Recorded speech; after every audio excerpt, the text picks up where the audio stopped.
I'm doing a stream tonight. I felt the call. I just feel the call to do a stream tonight. I feel like I'm supposed to. I usually don't do streams on Saturday night. I mean, it's not like I have a regular schedule anyway, even though I've been doing them more recently, more often. But I feel like tonight's tonight. I should do a live stream. I actually just got back a little bit ago from Monerotopia. I was in Miami for Monerotopia. I actually met some subscribers there. All right, maybe I'll talk about that later. But I didn't tell the channel. I didn't tell the channel that I was actually going there. Now, if you were following Monerotopia, you knew that. But I didn't tell people. I don't know. I didn't. It's not that I didn't want too many people to come, but I wanted it to stay naturalistic. But so doing a live stream just because I feel like I should. Although this is Americans only, or Western Hemisphere only. If you're a European, you have to be in bed to go to church tomorrow. Okay, I know it's late there. It's probably like midnight, or I don't know what time. Either way. So yeah, I just got back. Just got back from Monerotopia, just a bit ago. Paul says, "What's the repo for the Monero super chat? Would love to help these people bypass the middleman." That's on my GitHub. It's Shadow Chat. It's a program written in Go. It's not written by me. It's written by an anonymous Monero guy, okay? But it's very useful. I actually have it running on my side. Oh, and by the way, I'll read donations in the stream as usual, but this time I really just don't... I'm not going to read YouTube super chats, okay? I haven't turned them off, I don't think, for this. I'm not going to read those. Go to the links in the description, donate.lukesmith.xyz or xmr.lukesmith.xyz to donate to Monero. So... but yeah, so that's Shadow Chat. And it's a very simple program, easy to set up. It's really great. It's like 500 lines of code. And it works really, really well. So, I mean, obviously, I've used it in a couple live streams. And the guy who, I haven't talked to him in a couple days, but the guy who made that is thinking about making a little Monero payment processor. I don't know if he's thinking about putting a point of sale app in it. He probably should, but that would be a nice thing to do because I was thinking about using, I hate to start off talking about cryptocurrencies, right? Because like half people like could not care about it. But I mean, when it comes down to it, cryptocurrency is just a form of free software. It's just, I don't know, people get antsy when they're talking about it. They don't want to talk about it for some reason, right? What was I going to say? So yeah, I was thinking about, going to normie businesses in real life and hooking them up with a payment processor for Bitcoin, Monero, stuff like that. So, Go! It should be written in Rust. Ha ha ha, very funny. Luke, did you manage to fix all those lag issues with OBS? No, but I was testing before I was going on today, and they weren't happening. So, we'll see what happens here. It looks like everything's good on my side. Usually, I mean, it's some kind of memory leakage problem. But it's not looking too bad right now, okay? And if it does look too bad, I'll just temporarily turn it off, turn it back on. I'll do what I did last time, but I'm actually running I'm not going to bore people with technical details. So, yeah, I'll do that, and I'll probably do a video... Oh, sorry, I got to tell you the comment I'm reading. Which one was it? It's moving fast enough. Do update us after he makes a payment processor, Luke. Yeah, I will do that. And I plan on doing a video on the thing that he made already that I'm using. I'm going to close this browser menu and just open the chat so I don't have to be downloading my stream while I'm uploading it. So, by the way, before again, you can donate and I'll read comments, blah, blah, blah. I will say recently I've been lazy on YouTube, okay? I actually did a video last week, and I put up a little something that's not actually mine, just for whatever. I put them up on my Peertube instance. So if you're not subscribed to my Peertube instance, go there, videos.lukesmith.xyz, subscribe to the RSS, because I'm not feeling YouTube. And additionally, I even put out a new episode of Not Related that you can only get if you're on Not Related on the RSS feed if you're in the podcast. I didn't put it on YouTube. I might eventually put it on YouTube. The not related episode about jobs went viral. Yeah, it's gotten like 250,000 views. It was really big. So I'm glad about that. It really definitely resonated with people. Can't BTC Pay server accept Monero as payment? Yes, it can, but there's some drawback. BTC Pay server, they obviously it's only for Bitcoin, but they allow people to write modules for different cryptocurrencies. The Monero one is a little limited. And it also seems a little weird to run it just to use Monero. And I think, his idea is just make a simplistic, something that's more in the lines that the people on our channel would like, a more minimalistic thing. Mitchell Valentino says, I enjoyed your presentation at Monerotopia, insightful and well done. Oh, were you there? Did I meet you? Or were you watching the stream? Oh, and I will say that. So yeah, I'll talk about my presentation at Monerotopia and everything else, and I'll go into that. But I will say the videos for it are not up yet, and I don't know if they intend on putting the videos up. In fact, I'm a little pissed if they don't, because it's a little weird to pay. Like, I know that they paywalled some, like you could watch the stream live for some money, but I'm kind of assuming they're going to put those out, because it would be kind of stupid if you produced all this content about Monero and didn't even put it out there. But I will say, never mind. I'll talk about that later. Thoughts on Peertube versus Library? I like Peertube more. Library is, I let my videos go up on Library. Everything that goes up on YouTube is mirrored on Library. And I've done a stream or two on there, but I'm just not. So it's one of those good examples of a cryptocurrency project that's not like really decentralized in any meaningful sense. Like they have a cryptocurrency, but it's still like run by one company, and basically they're sitting on a bunch of bags, and it's just kind of a token economy. Now their policies, of course, are better than YouTube, right? In terms of like they don't censor everyone or whatever. But then again, one recurring theme in free software or anything is you want to use principally better technology, not just move to a different platform where there are guys that seem nicer. Because if they get bigger and bigger and they have more leeway, they might start making editorial decisions. That's what big tech did. Used to be you can do whatever on big tech. They wanted to be nice to everyone. They didn't want to enforce political things. Now they do because they can, because they feel like you don't have other options. Thoughts on Cent versus Pandoc versus Markdown? Cent is the best thing ever. I need to redo a video on that. So actually my talk at Monerotopia I did with Cent. Cent is this suckless program for doing like presentations. Kind of like a PowerPoint equivalent. It doesn't actually compile to a file, but it's the easiest thing to ever use. It's just fantastic because how it works is, well, I've done a video on it if you really want to look it up. Just suckless Cent, S-E-N-T. Basically you just have a text file, and you can, every paragraph on the text file is interpreted as a slide, and it's formatted the way you want. The text is automatically sized to like fill up the screen, depending on how much text you put. You can put images on slides and stuff like that, and can take emojis and stuff. It's fantastic. I mentioned this because at Monerotopia I was talking to people about it and how much I liked it, and I was like, oh, even people who are my subscribers, they didn't know about this, because I guess I did the video on it like 4 years ago. So I need to do another one because it's good. Why not Beamer? Because it's freaking difficult to write things, not just in LaTeX, but even in Markdown. Compared to Cent, like Cent is so freaking easy. There's not even like syntax to it. It's just like text in a file. Like it's infinitely easier. You might look at it and be like, oh, it's not that different. But when you're sitting down and you just want a creative process and you're like quickly editing everything. Imagine just having every slide right in front of you and you can edit them all in Vim, right? And when you're using even Beamer, like if you're using LaTeX, which is much better than PowerPoint, of course, there's still a bunch of syntax between it and you can't really visualize it in your head in the file or whatever. So that's why. Do you upload your... I'm going to read the donations in a second. I'm just reading the chat for some reason. Do you upload your podcasts on Apple Podcasts? It might have been a bajillion years ago that I synced up my RSS feed with them, but last month... Okay, so here's the deal with Apple anything.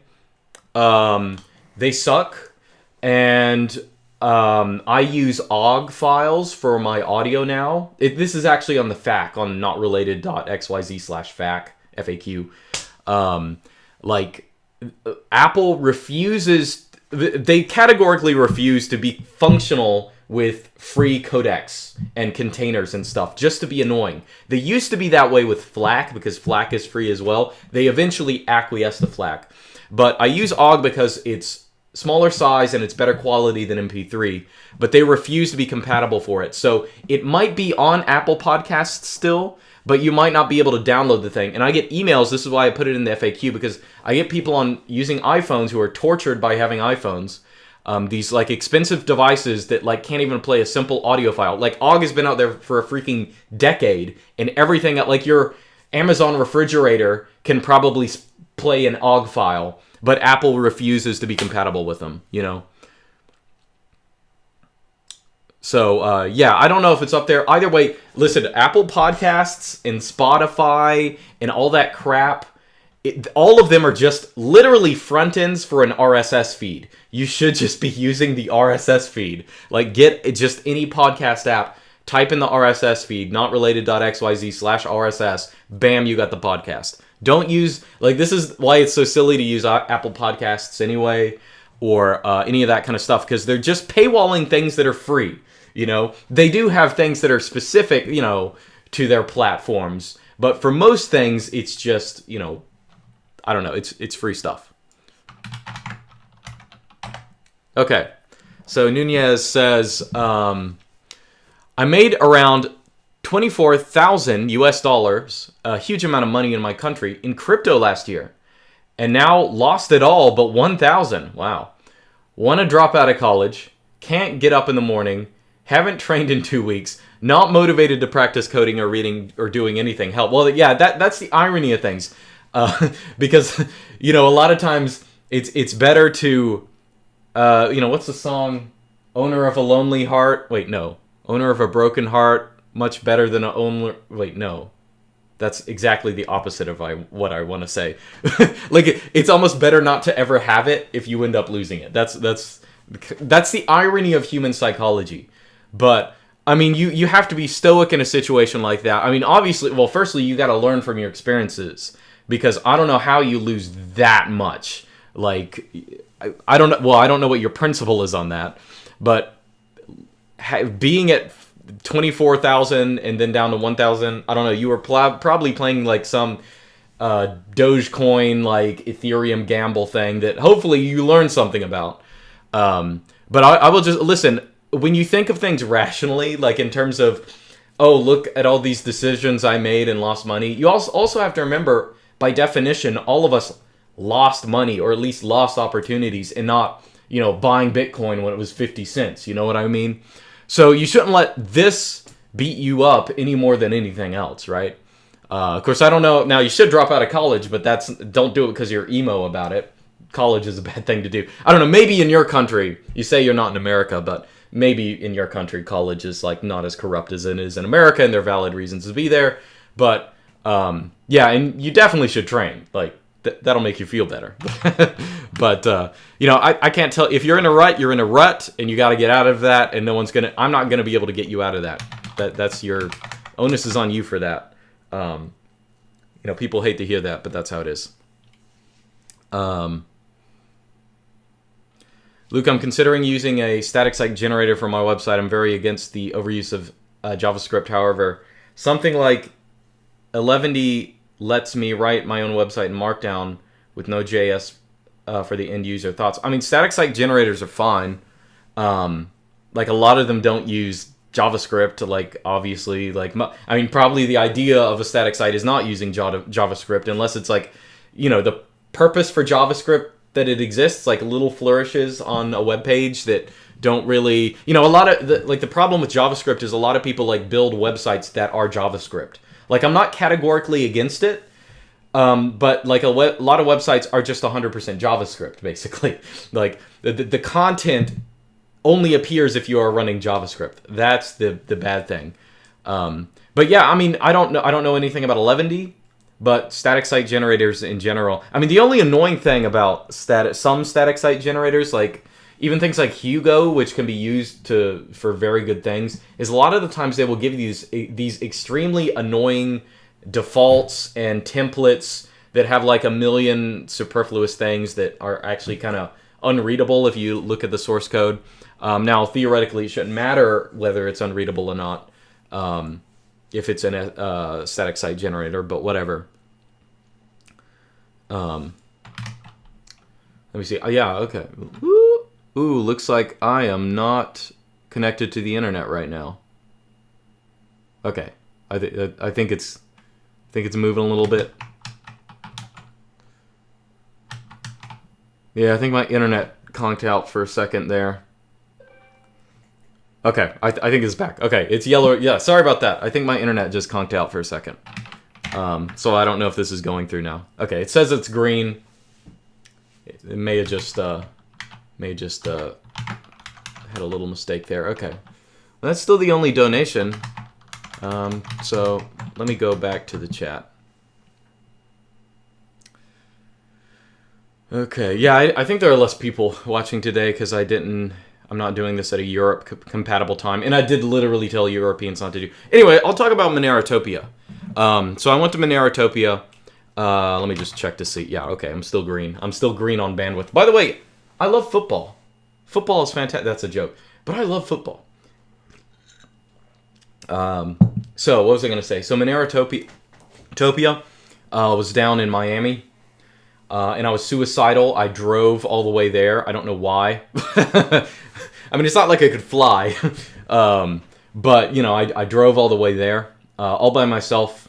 Originally, I actually thought about bringing someone. But I didn't end up doing that. I thought it would be weird if I brought someone. So I didn't.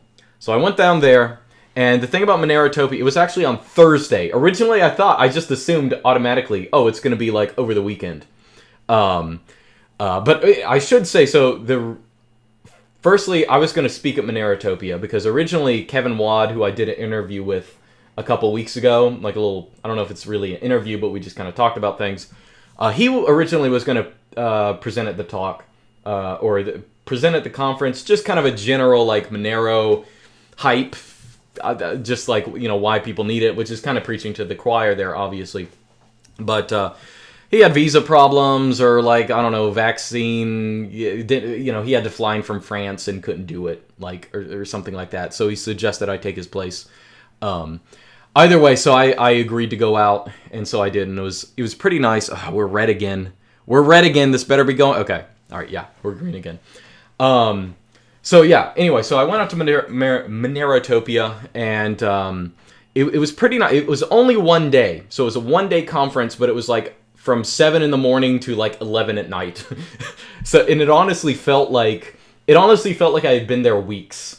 I talked to a lot of subscribers, even though I did not announce it on my channel. I deliberately decided not to announce it on my channel. I thought about putting like a blog post out on my website, but I didn't even do that. What was I going to say? So I decided, I'll see people I know anyway. And I actually, like, a lot of you guys came. I mean, not a lot, not like hundreds of you, but like dozens of you. And, you know, I went in there even in the morning before people came in, and like everyone knew who I was and stuff like that, which was kind of weird. I think, like, weirdly enough, I was one of the highest profile people there because, you know, some other guys there have YouTube channels, but they're a little smaller than mine, or like even the Monero Talk podcast thing. I think they have like fewer subscribers, but I will just say I've been surprised with this, especially with Monero, how many people in that sphere know me, because I've like done 1 or 2 videos on it, you know what I mean? Even though I'm a big proponent, right? So I went there, and I did a presentation early in the morning, and I basically, like, I saw the 2 presentations before me. You know, one of them was pretty interesting, and then I did my talk, which I think went over pretty well.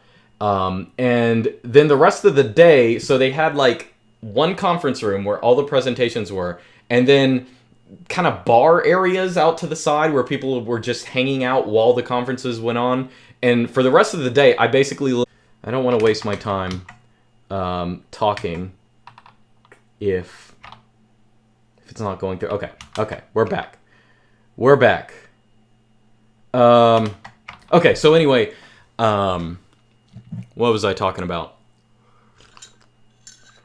So yeah, I met a whole bunch of people. Just the nice thing about being like semi-famous in an environment like that is you don't have to awkwardly talk, like start conversations with people, because people will come to you to awkwardly start conversations. But no, like it was kind of like when I went to Linux Fest. Like I was always surprised by how normal everyone was, you know, because you always think, oh, technology, like blockchain stuff, they're gonna be freaking weirdos, but they weren't. Like they're a bunch of normal people. There were even girls at the conference, you know, and not like some guy's girlfriend girls, like, so yeah, a bunch of cool people, a bunch of people who I knew from online, and I had some good conversations with some subscribers, some conversations that might not be appropriate for YouTube, but, you know, good stuff. And I do, if they put this on next year, if they put Monerotopia on next year, I will probably go, and I'll probably give you guys a heads up on the channel, just so if you want to go yourself. The only, like, bad things that I can say is, oh, and I see people saying, oh, yeah, girls. No, they were real live girls, like, female girls with 2 X chromosomes. What was I saying? The only bad thing that I'll say about the conference, and this is just, I mean, this isn't, like, a real bad thing, it's just, like, it was their first time doing it, so it's going to happen. I think AV was, like, not all together set, like, they didn't have everything planned out in terms of, like, I gave a presentation, like, the place where you present was, like, it was basically a sheet on a wall, the lighting was bad, you couldn't see, like, slideshows, you couldn't read things, like, you know, I basically read out everything on my, I read out basically everything on my presentation because no one could read it, you know, so so if they recorded it, which I think they were trying to record it, it probably is like not very good quality, which I'm kind of disappointed with. Like I sort of expected they would really have that ground covered. But it was really, like, being there was really great, but I just kind of know when the videos come out, it's going to look like kind of janky. But yeah, my talk was pretty good though. It was just like kind of, I don't know, maybe I'll just record it separately for a YouTube video, even though it's that, like, presenting in person is so much better than doing a YouTube video. I will just tell you that, because you have so much more medium. Like, you can move around, you can, you know, exert your dominance on the audience. You can force them to laugh. You know what I mean? You can do dramatic pauses, things like that. I don't know, this is better. I've always enjoyed presenting stuff.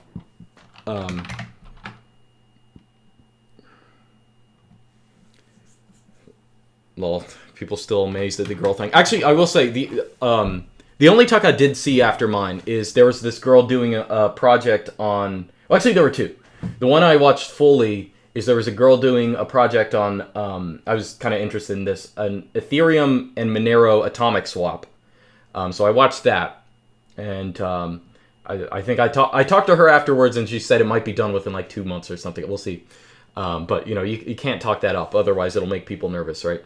And I also saw the guy who invented PGP did a teleconference in, and so I saw the tail end of that, and that kind of ruffled people's feathers, because he basically, like, I'm not quite sure. I mean, he's a famous guy, Zimmerman, so, you know, they wanted to have him, but he was basically like, he's a boomer and he doesn't know things about cryptocurrency, and then he was like shilling Ukraine and stuff at the end, and people were like kind of like cringing, and gave him some, not hostile questions, but like, dude, what are you talking about? Like, especially because his talk was on, you know, the U.S. government coming for him, and now he's like simping for them in this like foreign war.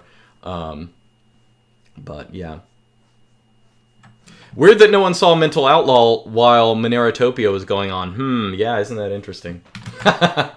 Yeah, people at the conference actually asked me about Mental Outlaw. They were like, so you guys are like good friends. No, I've never talked to the guy. Like, I've literally never talked to the guy. I've posted a couple of comments on his videos that aren't like directed to him. They're like jokes or something. He may have posted something on mine. I don't know. Maybe back in the day. But like, I've never... I think way back when his channel was super tiny, like way smaller than mine, I kind of looked for his email address because I wanted to be like, hey, let's do something. But I don't think he puts an email address out there, so, you know, whatever. But people ask me about Mental Outlaw, like, oh, is he going to come? It's like, dude, I don't know. I don't know what he does. But someone said that they think he lives, like, really far north, so he probably wouldn't come all the way down to Miami unless he really cared. I should say, like, most of the... it felt like there was a significant amount of people who were, like, flying in from other countries. A lot of people with British accents, you know what I mean?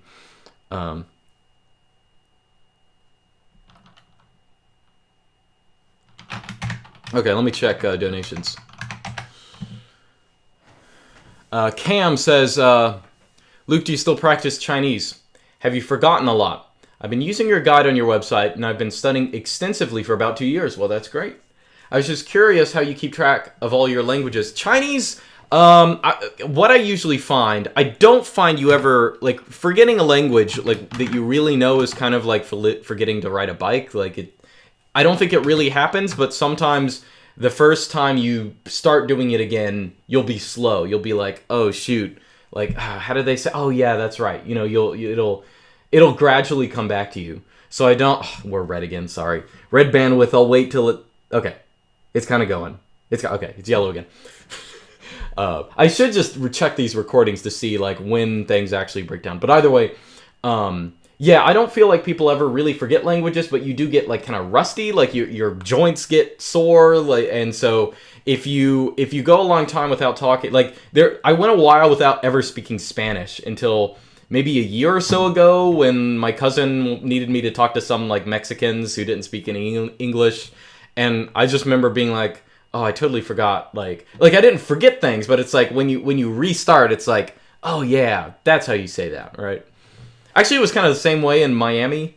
I didn't really think about this, but, like, Miami is, like, at least the parts that I was going to restaurants in is probably primarily Spanish speaking. You know, I sort of thought that, oh yeah, people in Miami, they're going to speak Spanish and English. Like, there are places in Atlanta that are like that, but it's always like English is the main thing. You know, if you go to a restaurant, people speak English, right? Whereas that's not necessary. In Miami, I went to a couple places where people, by default, the default was Spanish. Even though, like, the menu was always in English. Sometimes it had Spanish stuff written, but, like, anyway. So I've never actually been to Miami or that part of the world, so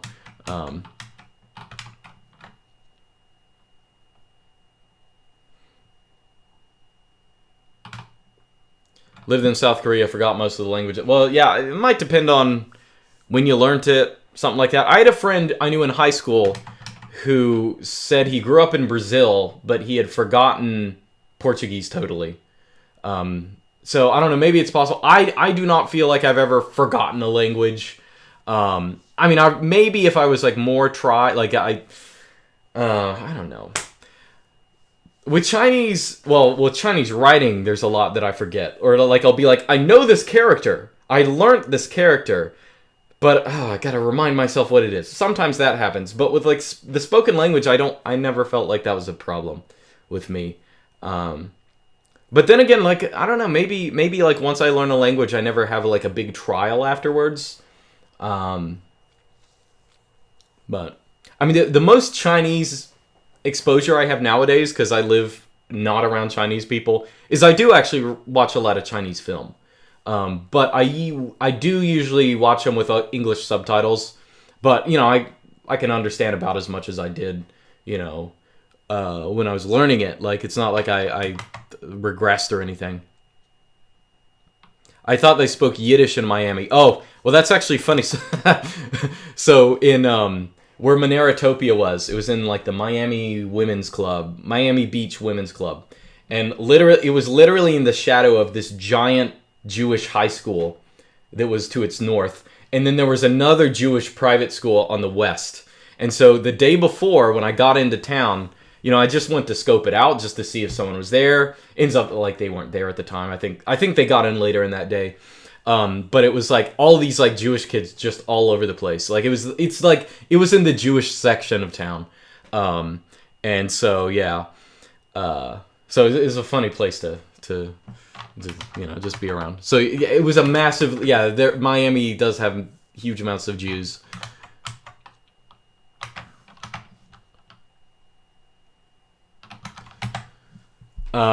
Silas says, any advice for an urbanite bugman that's completely inept at doing stuff with their hands, wanting to move into the country?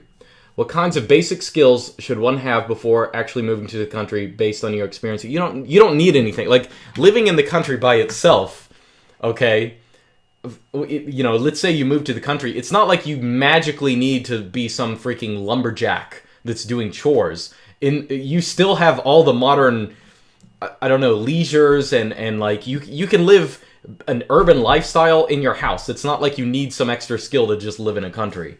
The difference is, in a country, you will be able to use your hands and learn things and stuff like that, and you will be able to get that experience, and you will be put in more environments where, I need to learn how to hunt, or it would be nice to, you don't need to, but it would be nice to, I can shoot a deer and save hundreds of dollars on meat, because I can just freeze the thing and keep it for, however long.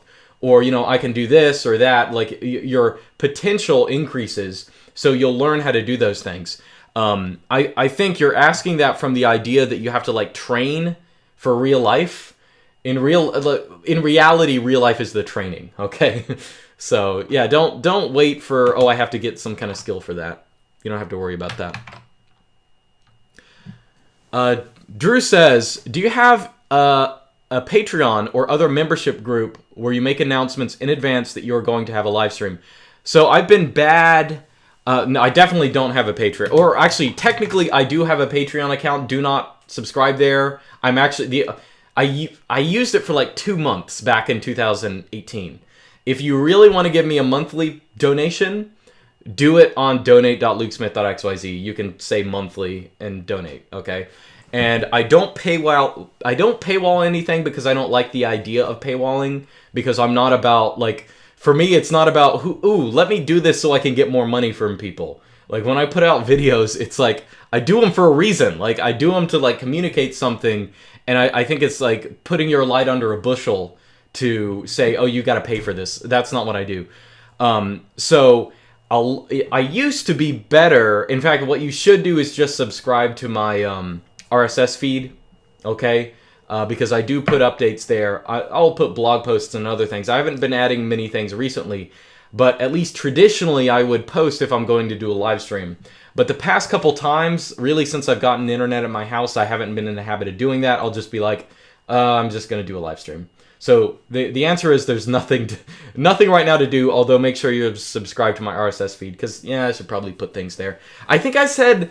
I think I asked people in the last live stream if anyone knows of like an RSS to email, like, if I had an email list that I could use, basically I turn my RSS feed into an email list, and people can say, I'm a boomer and I don't know how to use RSS, but I want to get updates from him, and every time I post an RSS post, it'll like email out.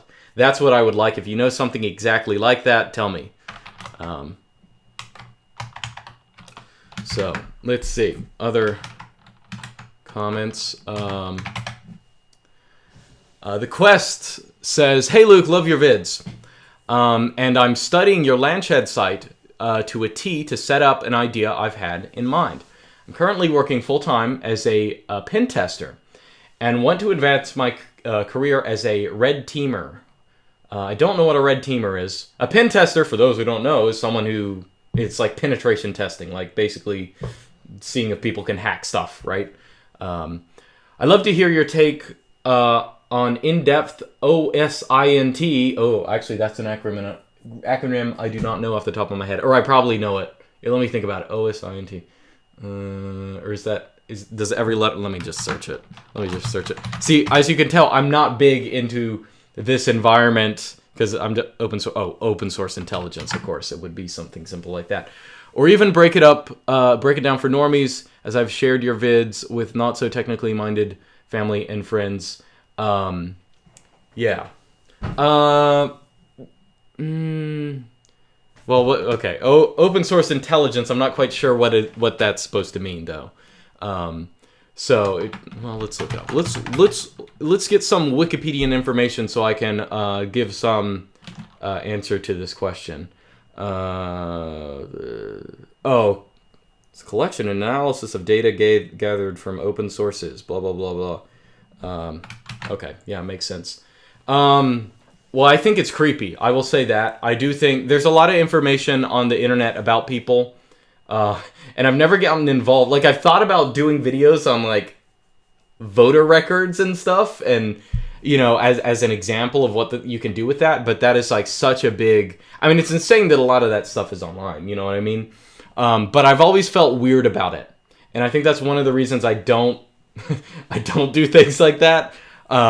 Because it just feels wrong. It just feels wrong to do.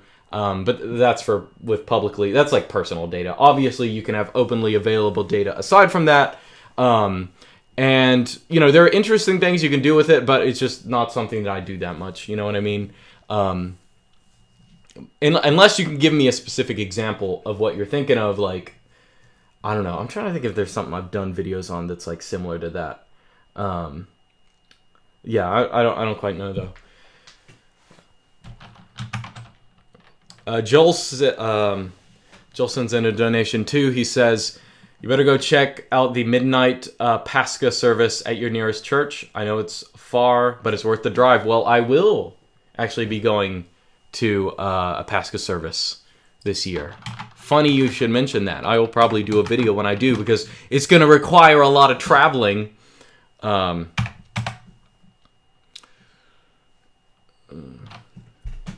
Okay, Alex just emailed me saying he might be able to do the RSS to email thing. I'll just mark that down, and I will look into that, or I'll email you or something later. What's your CPU usage now? Definitely lower than it was. Oh yeah, it's super low. See, that's great. Like, for the past year, every time I do a live stream, it's 100% CPU usage if I'm using like Pipewire or whatever after like 10 minutes. But this time it's like, you know, 25%, something like that. I have no idea what it is. They probably fixed the thing that was going wrong.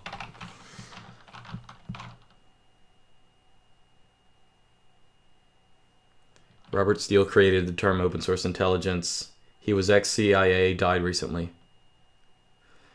OS intelligence is good for corporate intel. Off the top of my head, I don't know what like interesting things, you know, you could do with that. Red teamer means working as a security consultant. Yeah, you can see all the stuff all the terms I don't know about, like that the pin testing world. That's the only one I knew in that email, pin testing. I have thought about doing like general pin testing videos, but only like as an example. I know I did some video talking about why you hash passwords when you store them. And so I thought about, you know, you can install Black Arch, or even if you're just using normal Arch, you can access the Black Arch repository, and they give you a bunch of hacking tools, pin test tools, you know. I mean, you have to call it pin testing, of course, because a lot of people use them for malicious things. So you have to say, oh, I'm not using them for malicious things. I'm actually just penetration testing. I'm hardening my servers, right? Even though I'm sure a lot of people use it just to screw with people. But yeah, I thought about doing something like that, like showing just on the command line how you can use some of those tools in Black Arch. They have so many different programs. They have like lists of hashed passwords and stuff like that that you can like, you know, basically use for hacking. But it's interesting just to do that. YouTube will ban you even if it's pen testing. Oh, so I can't even do that. But yeah, I did think about doing something like that, just as an example.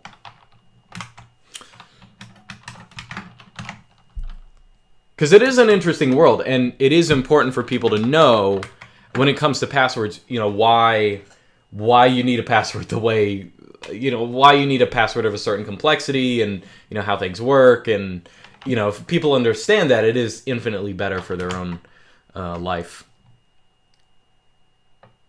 How are AUR packages on Artix? I mean, they're exactly the same thing on Arch.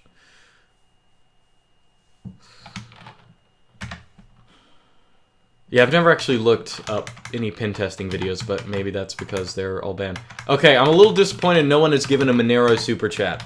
Very disappointed with that. Actually, let me make sure that my Monero thing is not broken. I gotta make sure. Okay, yeah, looks like it's there. So I'm a little disappointed I've not gotten a... If you've given a Monero super chat and it's broken, please say so. Okay?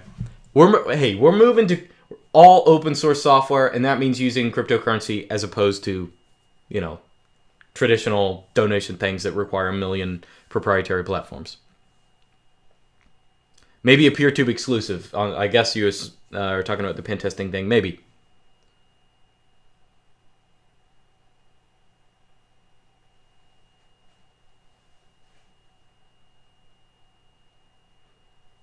Okay. Let me check donations. Did we get one? Ooh. Why is my internet? Nope. No donation. I will check the chat. I tip in bad only. Lol. Came back from Monerotopia. No Monero donos. Rip. Yeah, it's pretty sad. The first stream I did, when I did it, I got a lot of Monero donations. Okay? But none today. If someone has tried it and it's broken, please tell me. Because I feel guilty. Luke, could you briefly explain your thoughts on the prescriptivism-descriptivism debate in linguistics? It seems like an interesting philosophical debate. I mean, it's not a debate. Like, they're two different things. I mean, if you know, linguists nowadays, they... So, maybe I should explain to people what that means. So, there's this this is a straw man debate, but this is how it goes. A linguist nowadays will say, oh, well, we do descriptive linguistics. We look at different languages and dialects and things like that, and we describe them. We are not, unlike those bad people out there, unlike those, you know, traditional linguists, quote unquote, who prescribe language. They say, like, this is what you should say and this is what you shouldn't say. Okay.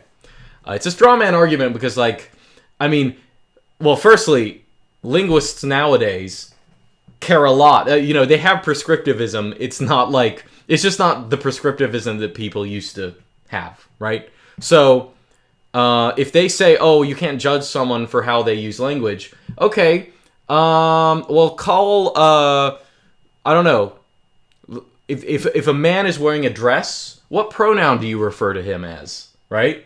So, then they get all prescriptivist. No, you have to do it this way, blah, blah, blah, blah, blah, right? They have strong opinions about some things. They're highly prescriptivist in some things, right?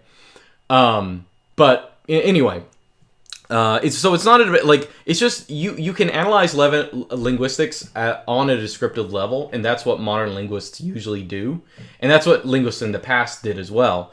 And then making prescriptions is something that comes, like, you can do at the same time. You can say, you know, like, every culture has dialects that are more, I don't know, more desirable for communicating, or just sound good, or just for arbitrary reasons are just more esteemed. And it's always a good idea. You might say, oh, well, it's totally arbitrary. Like this, oh, it's you say you are, and people stigmatize you is, right? But it's like, okay, that's how it is in every culture. Like, let's describe the cultures. Like, this is how they work, right?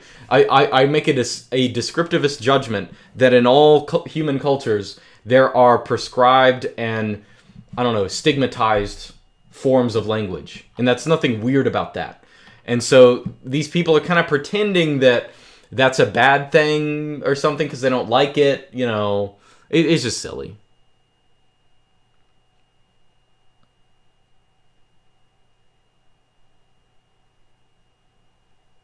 How long do you think it'll take for serious uses of NFTs, for example, vehicle titles, to be adopted? And what do you think will happen to the monkey JPEGs? So I think NFTs will eventually have a purpose. But even things like vehicle titles, like, let me turn this off. Hold on. Even things like vehicle titles, I think that's really stupid. Let's see.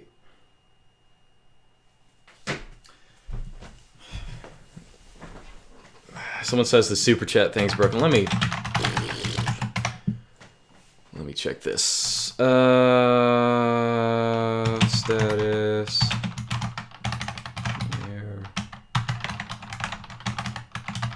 Okay. Hold that thought, whatever I was thinking about. Oh, NFTs. Okay. That's running. And then, okay, that's running as well. Shoot.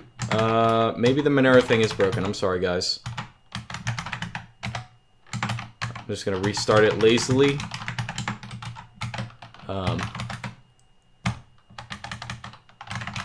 Shoot. If you donated Monero, email me with your donation comment. Because, yeah, I might not have... Oh, okay, I see. Okay.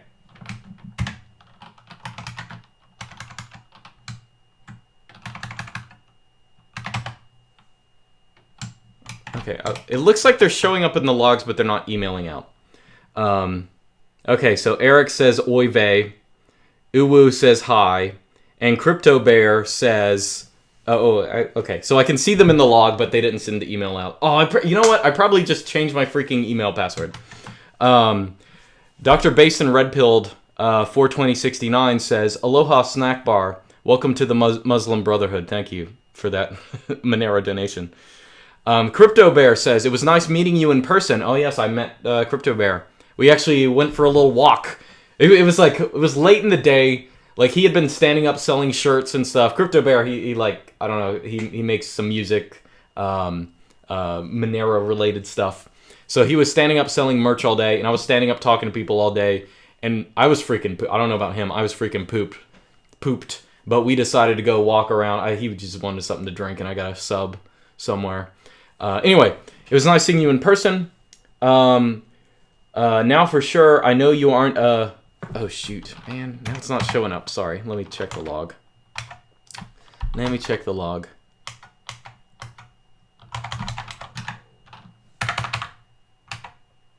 Shadow chat. Dang it. Let me just scroll back up. So, okay, sorry, your thing got like half cut out. I know you were making a funny joke, I'm sure. Let me go to the viewer. Let me just pull it up the old-fashioned way. While I'm doing that, let me talk about NFTs.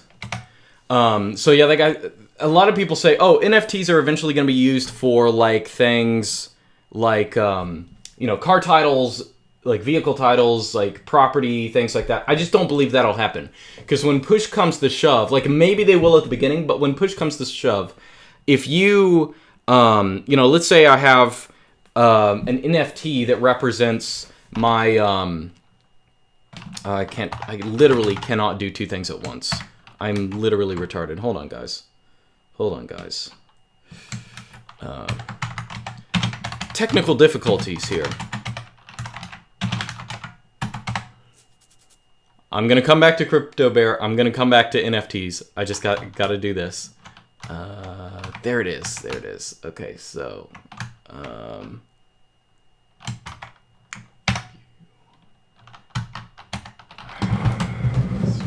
gotta make sure you're not looking at the password that I'm putting in here.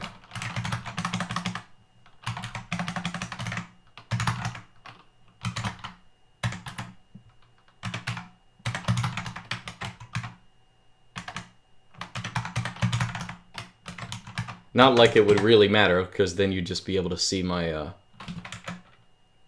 Dang it! Sorry, man. Shoot, because I restarted, it isn't showing it. So, Crypto Bear, email me with your comment. It was very nice meeting you, too. He was going to make a joke about, now I know you're not something or another.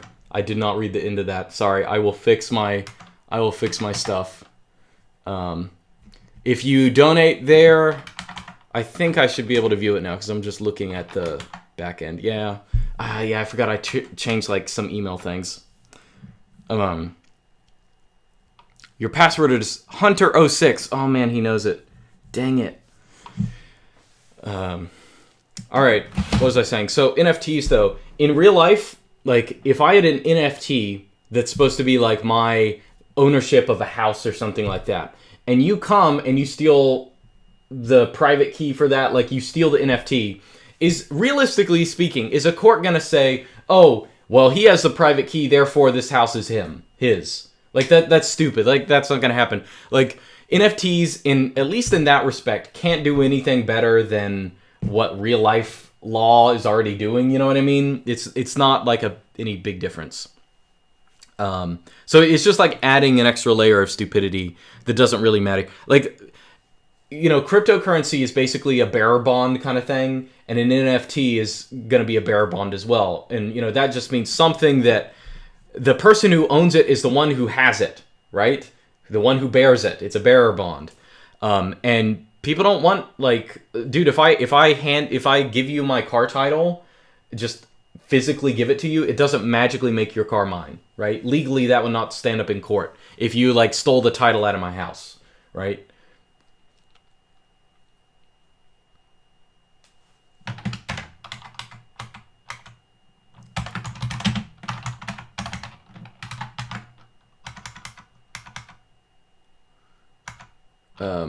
Okay.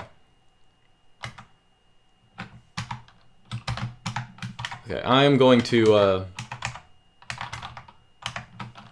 Alright, again, if you donated Monero and I didn't read your thing, that includes Crypto Bear, you can email me, and I'll read whatever else you want to say. Okay, so, Chris says, Hola, hope you've been doing well. Researching the BSDs and considering making the switch from Arch. I like a lot the mentality and culture around OpenBSD, but FreeBSD seems to have a larger community and more software for it. Any thoughts on the two versus each other? I would definitely choose OpenBSD. I don't really feel like FreeBSD has more people behind it. Maybe it does. It also has more libtards, and that is like, that's dangerous. Like if you want to know what software projects are good, and I don't mean good. Well, I shouldn't say good. I say projects that you can trust the community to last long term without tearing each other apart or turning it into bloatware or like selling out. Like, just find the one that has like the fewest women with like dyed hair and, you know, those kind of people, and soy boys, whatever. And it definitely seems like FreeBSD, they have more of those people, and OpenBSD has less. And you might say that's a superficial thing to judge it on, but no, that's actually, I'm going to go ahead and bet that is one of the best things that you can judge them on. It might not be directly the cause, but I will just say it correlates with very many things.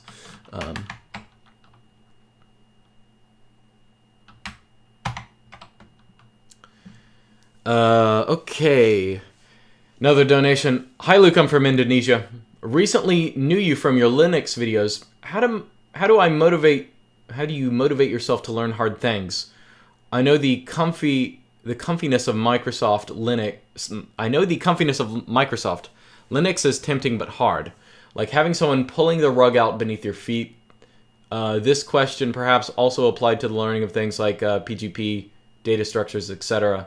Sorry for not using crypto. Crypto is still alien for a layperson in Indonesia. Well, it's alien for everyone. It's alien for lay people in America too.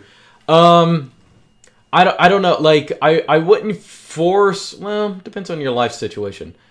If everything happens gradually. Like, learning things has to happen gradually. And the nice thing about Linux is you can just dive into it if you can take that. You know, maybe some people learn it better that way, but it's a big world that you can eat. You can eat bite by bite. You don't have to bite more than you can chew. You can start on some beginner distro, learn how to do basic things, slowly move up. Now, is it possible? Now, I will say, like, you can start gradually. That's what I'm trying to say. And you don't need to force, like, a lot of people will force themselves to learn something, right? They'll just say, I'm going to learn about this, so I'm going to just look online, look at a YouTube video, like, meticulously follow it and see if I can replicate it. I mean, it's not going to happen. Like, realistically, how you learn something is by tinkering with something on your own time with your own goals, okay? That's how I learned how to use Linux, right? I installed this thing, and then I was like, okay, I want to do this. How do I do that? Okay. I want to learn this. I got to do that. And I didn't even have internet at the time. I was using man for everything and, like, learning things the way they're supposed to be learned. So that's how you do it, like, gradually tinkering. That's how you learn. A lot of people have this textbook idea, like, you just read a bunch of stuff and then you know it. No, you don't. You know facts, but you don't know the nitty gritty of actually typing things in and doing it and, like, testing things and checking if they fail and things like that. So yeah, I was gonna say something else about that. I forget exactly what it was. Drew says, are there any out-of-print Latin learning titles that you would consider printing at Lindy Press? I have plans of learning Latin based on some of your videos about the benefits of learning Latin. So, I mean, if you really want one of those old Latin books, you can, I mean, they're all over the place on eBay. You can just go look, you know, Caller Daniels, Latin, whatever, maybe it's beginning Latin, first year Latin, I forget exactly what it is. You can just look them up on eBay and you can get the things for a couple bucks, the real ones. And the trouble, I mean, I'm open to doing something like that, and I might experiment with it at some point. But the thing about that is, well, firstly, you can get a nice old hardcover that smells good, right? But if I were to do it myself, it would require a lot of typesetting, like more than the books that I do now, where, you know, it's basically just text. For a Latin book, you would need lots of tables, lots of, you know, other little things that using a different medium, or at least a book of a different size, like, you know, the people who originally made those books made them for the medium that they're in, a book of the size they have, and the constraints that they have, with the pictures they have, all that kind of stuff. And I would kind of be reproducing them. I mean, maybe I could do it. It would take probably a lot more work than it's worth, considering that you can just get these books, like the actual originals, yourself. So that is probably what I recommend most doing. Maybe I'll experiment with it, though. Maybe I'll just go, because a lot of people have asked me about that. Since I do say that the ones from 100 years ago are better. But the nice thing is you can still get the ones from 100 years ago on the internet. I mean, you know, I can probably look at it. Let's see. Latin. Let's just see. Just on eBay right now. Okay, now I want to learn Latin, not just some.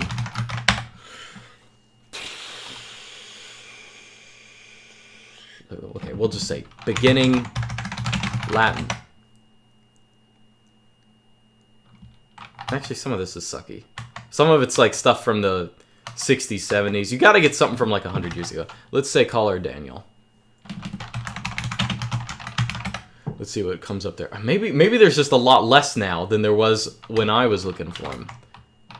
Maybe I'm spelling Caller Daniel wrong. Shoot. Okay, maybe what I just said is like less relevant now. Okay, I really should just like look in the Latin section. Yeah, I don't know. Maybe I should do it if it's not as good. Yeah, I remember back in my day, at least, back a couple years ago, you used to be able to just look, and there was a lot of them. But I might just be searching in the wrong place. All right, let me go back to donations. Isaac says, I surmise that you think belonging to multiple cultures is cringe and bugman tier. But if one is born multicultural or mixed race, would you recommend basically picking identity or going with it or accepting your mixedness? No, like, no, I don't know where you got that from. Like, if that's your life situation, that's what you have to do. Like, if you're in a multicultural environment, right? And a lot of times, like, that's how it is for people. I mean, you know, that's where in a lot of Latin American countries, originally that's how it was, right? Because, you know, these people came, they were basically a culture that is a mixed culture. Because you have, like, European and Indian ancestry in a lot of these people. And, you know, they shared that with all the other people in that situation, right? So, no, I don't necessarily think you should just choose one unless you're in a case where, like, let's say you're in some part of America where it's just like all white people. If there's any place in America that's like that. But if you're in a place of America where it's like all white people and like, let's say, I don't know, your dad married some Chinese woman, the only Chinese woman in the world, right? So are you gonna... I don't know, are you going to pretend to be like half Chinese or something like that? No, like you're going to have the cultural background that all the people in that environment are. Right? Like, you're not going to be like, oh, like, I have some meaningful connection to this culture, when even my mom, living out of place, right, she doesn't really have much of a connection with that. But at the same time, I remember in Tucson, there were a lot of couples. There were a bunch of, it's totally cringe, dating Asian girls. But there were a bunch of couples like that, right? Where it's like an American man and like a Asian woman or something like that. And they would basically raise their kids together because they're all in the same kind of environment, all have kids in the same, I don't know, mindset, you know what I mean? So, no, I don't think you have to, like, pick one. I don't think it's Bugman tier, because it's kind of the opposite of Bugman tier, because, like, I mean, you are who you are, and if that's who you are, like, I'm not telling you to, like, the only situation where you would have to choose one is one where, like, one of your parents just has no contact to the world that you now live in. That's when you would pick. But if you're in a multicultural environment, like, I was in Miami the other day, right, where a lot of people grow up bilingual and things like this, it would be stupid to say, oh, well, I'm just Cuban, I'm never going to speak English, and, oh, I'm, or oh, I'm, all American, and, like, I don't believe in the Spanish stuff. It'd be kind of silly, right? Be very silly in a place like that to do that.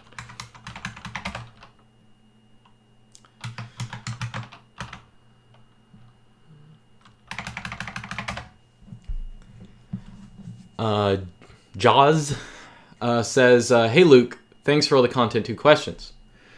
Are you still going to publish that dialogue you wrote on the metric system? Oh, wow, that's from, like, years ago. Wow, yeah, maybe I should do that. I don't think I've ever finished it.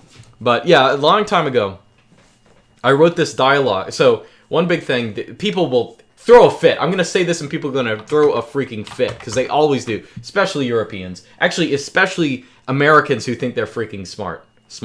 Reddit Americans. I wrote this thing about why the metric system is stupid. Like, really stupid. Oh, you can say that freaking Amerimots and they're stupid. Oh, how could you look? It's so much logical error. But I basically explained why it's dumb. And why traditional measurements, I'm not talking about the US system, but any traditional measurements are calibrated to human life in a way that the metric system is not. The metric system is calibrated to the most useless thing in the universe, and that is, like, multiplying over giant scales, which is utterly, like, you only do that in 8th grade, basically. Some scientists in a rarefied situation will need to do that, but in real life it doesn't happen, right? In real life you want good, divisible measurements that correspond to real life things, and that's the measuring systems that all cultures develop. Right, so I had a dialogue kind of about that. I probably deleted what I had written when I was clearing things out, but whatever. But yeah, I might do a video on the metric system, because that is like a ultimate Reddit, like, opinion thing. It's like, well, lots of people believe it just because it's the default. It's like, oh, the metric system, it's logical, therefore it's good. Logical. In reality, it's not logical. It's just like, it's mathematically clean. And it is very illogical when it comes to doing anything. You know what I mean? Like, back in the day, if you wanted... I mean, this is the modern mindset. Let me explain the modern mindset, okay? If I wanted to, like, measure that... let's say I'm going to move this, like, bookshelf into another room. A modern person, this is how they think. It's insane. What they would do is say, oh, well, I'm going to go get a measuring tape, and I'm going to measure how wide it is. And then I'm going to measure how wide the thing is in the other room, that where I want to put it. And I'm going to see if it's going to fit, right? So I'm going to get this extra device. Now, the measurement, like the number value, actually doesn't really matter. Like, we're not going to multiply that. We're not going to use it for its numerical purpose. In the old days, what would you do? You would take your body, you would see, oh, how many cubits is it? You know what I mean? Oh, I don't know, it's maybe 1 1/3. It's like 1 1/3 cubits. It's about that. Like, you don't need an extra device for that. You would just measure it on your body, you know what I mean? Or like a lot of body, a shaftment is, how the length of a shaft that you can hold, or things like this. Or, of course you have palms and hands and things. Those are actually different. Like all of these measurements from different cultures. This is like a universal, where measurements would be calibrated to the human body, and they'd be used, ad hoc. basically. And of course, if you were doing a big, massive project, you would standardize measurements. You would say, okay, well, we all have different length cubits, so we're going to use a standard cubit here. I don't know, the engineer is going to measure his cubit, and we're going to make copies of that, and we're going to use that for the length, right? So it's more kind of real-worldy things. And of course, there are reasons to standardize measurements, but the important thing to remember, like metricizing things, I mean, like metricizing things like cups is so bizarre. It's like it's like saying we need a metric measurement for a hand, like using the term like handful. Oh, oh, everyone has a different size hand. I don't understand what that means. No, you understand exactly what it means. Shut up. You know what I mean? So there's a lot to say about that. And there are also measurements like that don't even exist anymore that are highly useful. One is like a league. Okay, so what a league is, you know, like 10,000 years or 10,000 leagues. Or maybe it's 20,000 leagues under the sea, right? Now what a league is, it actually doesn't really have anything to do with the sea. A league is the distance that a person walks in an hour. Okay, that's what a league is. So another thing is, let's say I'm saying, oh, okay, I live, you know, down the road, you know, a little bit. And you ask, how long away is that? Back in the old day, you might say, oh, it's half a league. And when you say it's half a league, that also communicates time. It says, oh, it's, you know, about 30 minutes walk. Okay? And people sometimes say that, 30 minutes walk. But a lot of times nowadays, they'll be like, oh, how far away is, you know, the town? Oh, it's, you know, so many miles or so many kilometers, right? And what the heck is a mile? What's a kilometer? Like it doesn't correspond to anything. Then you have to follow it up with the question of, so how far does it take to get there then? You know what I mean? So that's just to show you the difference in mindset between like the metric system and everything else. And of course, I used miles as an example because the U.S. imperial system is basically metricized in the sense that everything is standardized and they don't think of measurements as corresponding to anything, and they're not we just kind of ignore most of the traditional uses of measurements and don't really use them, other than like, oh, okay, well, we have dozens, right, because they're divisible by 3 and 4, which the metric system can't do. But, you know, the American system is basically just as bad as the metric system now, anyway. But that's a historical thing as well. So, yeah, the metric system is kind of cringe. And let's see.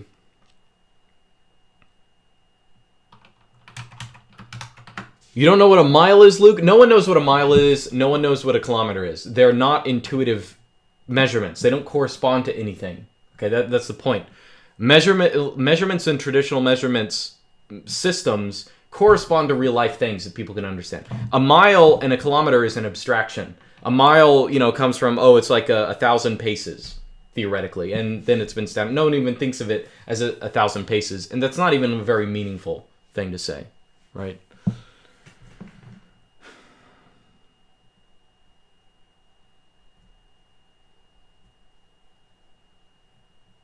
Yeah, and that the only person in the modern world I've even heard say stuff like this, I think Hayek used to, he had something about like, oh, the metric system isn't all it's cut out to be.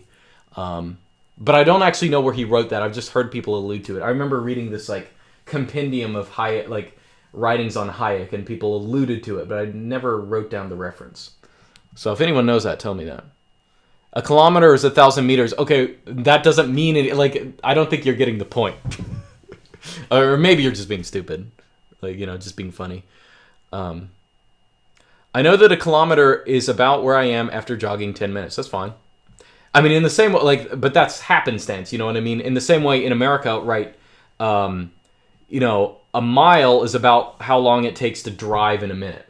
Actually, it's very nice because an average, like, you know, if you drive on the highway in America, you usually drive, well, a conservative estimate is 60 miles an hour. Realistically, you'll probably get like 70, 80 if you're going kind of fast. But, you know, 60 miles an hour is a good estimate for, so if you see like, oh, that town is, you know, 120 miles away, you know, oh, I'm going to get there in like 2 hours, maybe a little less, right? So for that reason, you know, miles are coincidentally good for gauging time because it corresponds to how fast you go in a minute. So you don't have to like do math with, you know, division to find out how far it's going to take to get somewhere. But that's just a coincidence, right? Yeah, I'm trying to think of like other examples, other like kind of funny measurements, like you know, again, like if you're measuring things in a field, like a lot of measurements like acres or you know, fathoms and things like that. There are measurements of like fields and things like that. And of course, different domains would have different measurements, right? So an acre is supposed to be like how much an ox could plow in a day, right? So that actually communicates a lot of information, you know, about like, okay, what kind of material am I going to need for this kind of land? You know, what kind of wealth do I need? How much can it produce? Things like that. Or a fathom is a T-pose. So if you get up and do a T-pose, a fathom is one finger to the finger on the other hand. That's that. And that is kind of used in like measuring farmland and chains, because people would just go out. And of course, they're not going to have measuring sticks because they're not autistic. But they would do the autistic thing of, okay, measure like that. And then it's going to look totally stupid, but measure like that. Just kind of flip around from the same point and, you know, stuff like that, right? Because all these measurements are based on like body parts and things like that.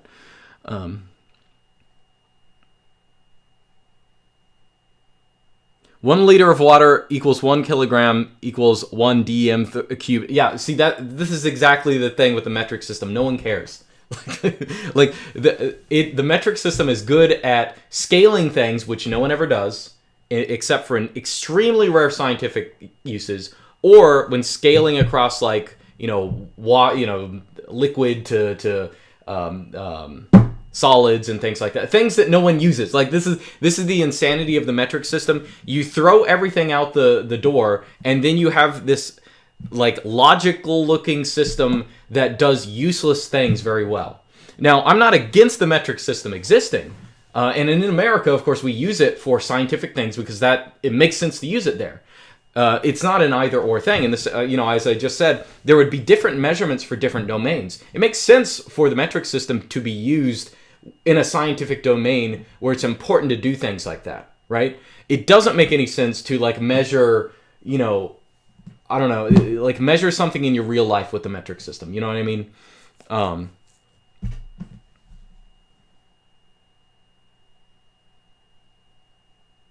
Okay, I've been talking about this for too long.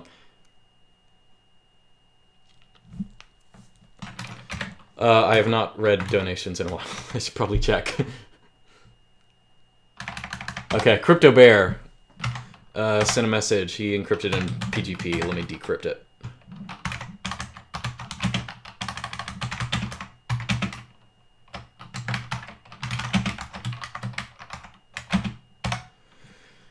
It was nice seeing you in person. This is Crypto Bear. It's nice seeing you in person. Now for sure, no, you aren't a deep fake. I have a professional background in offensive security. If you ever want to do a video about and want some help, reach out for sure. Email, which is private. He gives me his top secret email. All right, yeah, I'll definitely consider that. Sorry, your original message got a little lost there. Silas donates again. As a Christian with cognitive science experience, do you have any interesting insights into the mind-body problem? I imagine you're some kind of dualist. I mean, I think so. None of this bothered me when I was an atheist. You know what I mean? Like, there's some things you just don't think about. But the thing that is most problematic for a materialistic worldview is not like some rarefied thing that we experience everyone, like some weird evidence, you know, secret, oh, here's the proof that the spirit world exists or something like that. But it's the hardest problem in science, and that is just consciousness itself. You know what I mean? Because consciousness is not, you know, here's what I would, even when I was an atheist, here's what I would tell people. I would say, listen, the thing with consciousness and how it's constructed, like we can say how things in the brain correlate with consciousness. Okay? We can see, you know, how you get knocked on the head and you go unconscious, right? Or something happens to your brain and it changes something. But the experience itself, the qualia that we have, is something that is kind of by its nature, something that you cannot derive from anything material. And I'm not just saying something like, oh, we don't have a scientific theory of it yet. Because we do have scientific theories of how things correlate with conscious phenomena. But what I think is totally out of the realm of the ability of any kind of atomistic, materialistic worldview of even beginning to broach, I mean, it can't even think about broaching it, is the fact that consciousness exists. Like, it is the proof in your face all the time that there's clearly something more. Like, we are not philosophical zombies. We can imagine a world just like this, where there are philosophical zombies that don't have consciousness and are still doing the things that we're doing, right? They're just not aware of it. But that awareness that, like, consciousness is something that fundamentally we will never have a scientific explanation for that makes sense, because I don't think it's possible. Like, there's no way. I mean, it's kind of like, you know, Hume, who was a big atheist, of course, made this statement that, you know, you can never get an ought statement from an is. You know what I mean? No matter how many statements about the world, you can't get some moral judgment just out of the blue from factual statements, right? And I think it's the same way from scientific knowledge, from materialistic magic, or not even magic, but even surprising materialistic phenomena, you will never be able to broach anything similar to consciousness. Experience itself, you know what I mean? And that's something that, like, as an atheist, like, it didn't, like, I wouldn't say it bothered me, but I just sort of knew we're never going to have, like, a good theory of this. Now, you might say, well, just as an aside, right? You might say, oh, well, you know, obviously the consciousness has to be something physical, right? Because if we get knocked on the head, we can go unconscious, or, you know, you can affect someone's brain and it affects their consciousness. And that's kind of a fallacious argument. And the reason it is, you know, and other people have said this, but, you know, the brain really is not really all a computer. Like, materialist people want to think of it as just a computer, right? It computes data, it gives you an output. And consciousness, I don't know, it comes from somewhere. It's some kind of, like, emergent phenomena or something, you know, that we don't really understand. Ooh, I read GEB and it was really interesting, but, you know, didn't say anything. That's about how it is. You know, I was going to go somewhere with that, but yeah, so you can say that the brain is a computer, but it really isn't. Like, a better way to look at the brain is it's partially a computer. There are computing aspects to it, and a lot of it is computing, but it's partially a receiver. And in the same way, you know, if you take a TV and you, like, bash a baseball bat out on it, right? You are not destroying the people in the TV. That's just the signal that it's receiving. And in the same way, you know, if you destroy someone's brain or damage it in some way, it does affect their consciousness, right? It does affect how they act. It does affect all that kind of stuff. But that doesn't mean at all that consciousness is something physical. Because the brain, you know, is a receiver. It can receive something that is, you know, non-physical in some way. So I think that's a better way of looking at it. So I think that is, you know, consciousness was... It will always be the biggest scientific problem if you have this materialistic view of the world. And I don't think, and even as an atheist, I was never confident that there would be a good explanation of it. And I can confidently say I think there never will be, because it is just one of those things that is so different. Like, no matter how much you know about how atoms go together and how they create emergent phenomena, we're not talking about merely an emergent phenomena as some unexpected result. We're talking about experience itself, you know. So that is, so I guess you could say that that's a kind of dualism. Maybe more than dualism. Maybe there are three levels. Who knows? Like, if you want to think of it like that. But clearly, atomism is not sufficient. Even an atomism that's very smart about talking about emergent phenomena, right? Stuart says, recently I've read or reread and rewatched your videos on the classical definition of freedom and Skinner's boxes, where you seem, in my view, to take a positive view of the former and negative view of the latter. I have a hard time seeing how each of these is different from each other. Is it because one is imposed top-down and the other has organically arisen from the bottom up? Curious as to your thoughts on this. Thank for your good work. Yeah, I think that I think you know what I'm getting at here. That is partially it. So Skinner and social engineers now, they want to put us in this box and control our behavior and ultimately give us behaviors that are unnatural or go against our inborn desires, or they want to change us and engineer us to be something that cannot function as God and nature intend. You know what I mean? That's what's bad about that. Whereas, there is a sense in which the universe is a giant Skinner's box, and that doesn't make it bad, right? But there is a sense in which, we have to be constrained in what we do, and there's a natural feedback loop in the world. All that kind of stuff is very much true, right? And that's a good thing. So Skinner's box is a perversion of that. Right? It's trying to take man from his natural environment and contort him into something different. So yeah, if you look at those at surface value, and I think I remember getting a critical comment that said something like that, like, oh, this is hypocritical, blah, blah, blah. No, you get it right when you say, yeah, it's an issue of top-down versus organic, natural things. That's a good summation of, where that comes from. Philip donates 5. Let's make this stream wholesome. Do you mind sharing your path to Christ? God bless you and all the work you do. Also, hope you leave the soy Protestant church and make the longer commute to the true church. Well, as I said, I will probably actually be going to the true church for Easter, real Eastern Easter, not the Gregorian Western Easter that's a week early.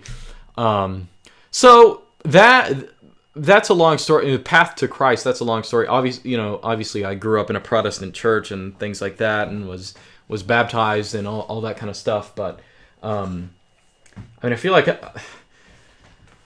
it was a very gradual thing. I was an atheist for maybe like 12 years or something like that. I would say from 16. Wait, no. How does that add up? Yeah, I don't know. Maybe 16 to around 28. Maybe 27. Maybe before that. I think for the first couple of years I was really, what they call anti-theist, really like edgy atheist, like hated the whole thing. This was in the heyday of internet atheism back then, the whole four horsemen of the apocalypse kind of stuff and, that kind of stuff. So I was into that, and, I was an edgy teen who wanted to coom and have sex and stuff like that. I wasn't even like that bad. I was just like, I just wanted to, I wanted that to be available to me. You know what I mean? As for how I return, I wouldn't say return, because I would say that I'm in a much better position than I ever was before. But as for how I came back to Christ, it was kind of, there's that quote that greatest trick the devil ever pulled is convincing the world that he didn't exist, right? I will say nowadays the devil is overplaying his hand. And it's increasingly difficult. It became very difficult for me to not believe that there are evil forces. Like, I'm not the kind of person, like, I will sometimes, like, say things like, oh, freaking Satanism and it is everywhere and stuff like that. But there's a sense in which I started to see, like, I started to look at the world in terms of, maybe there actually is other forces at work. And simultaneously, I was reading more classical philosophy, not actually Christian philosophy. This is before I was reading Aquinas or anything like that, or Augustine. I was reading actually pagan philosophy. I read Hermetic stuff. I read things that might be called occult. Like, I don't like that word because occult is like kind of stupid.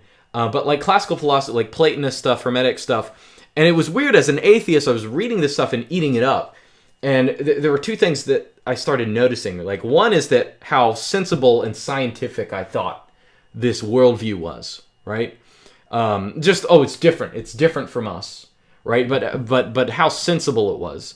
But at the same time, I was realizing how familiar it was to Christian theology. I was like, actually, this is pretty close to, the Platonists.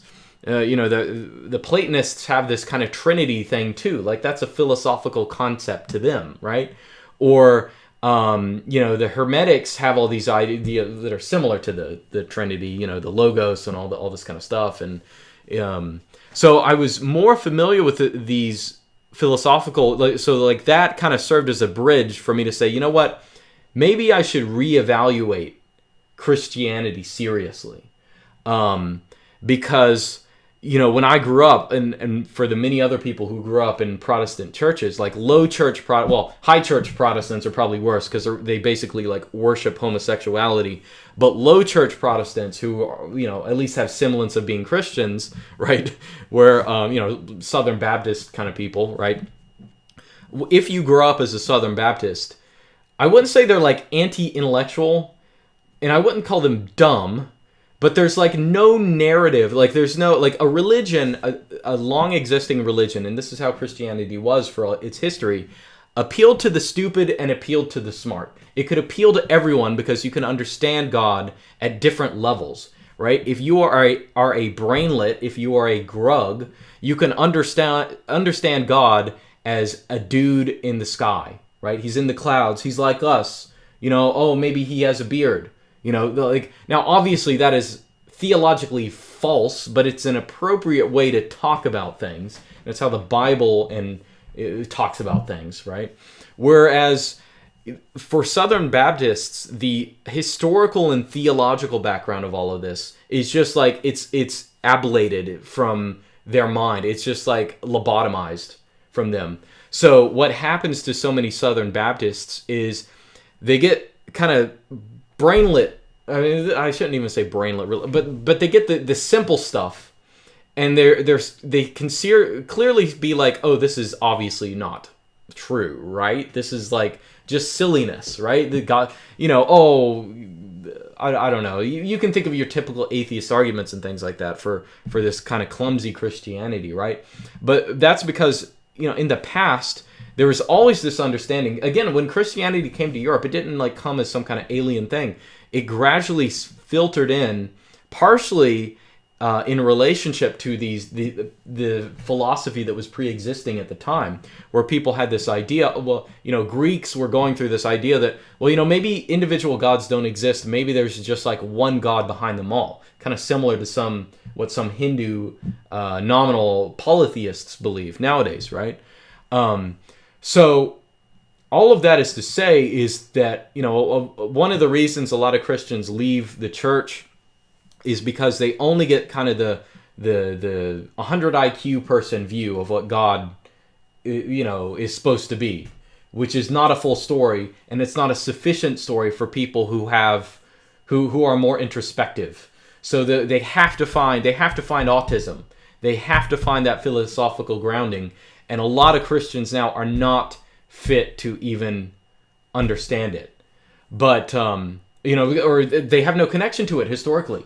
If you're a Protestant, especially, there's no such thing as intellectualized Christianity. It's just, let me open the Bible and this is what I think it's saying.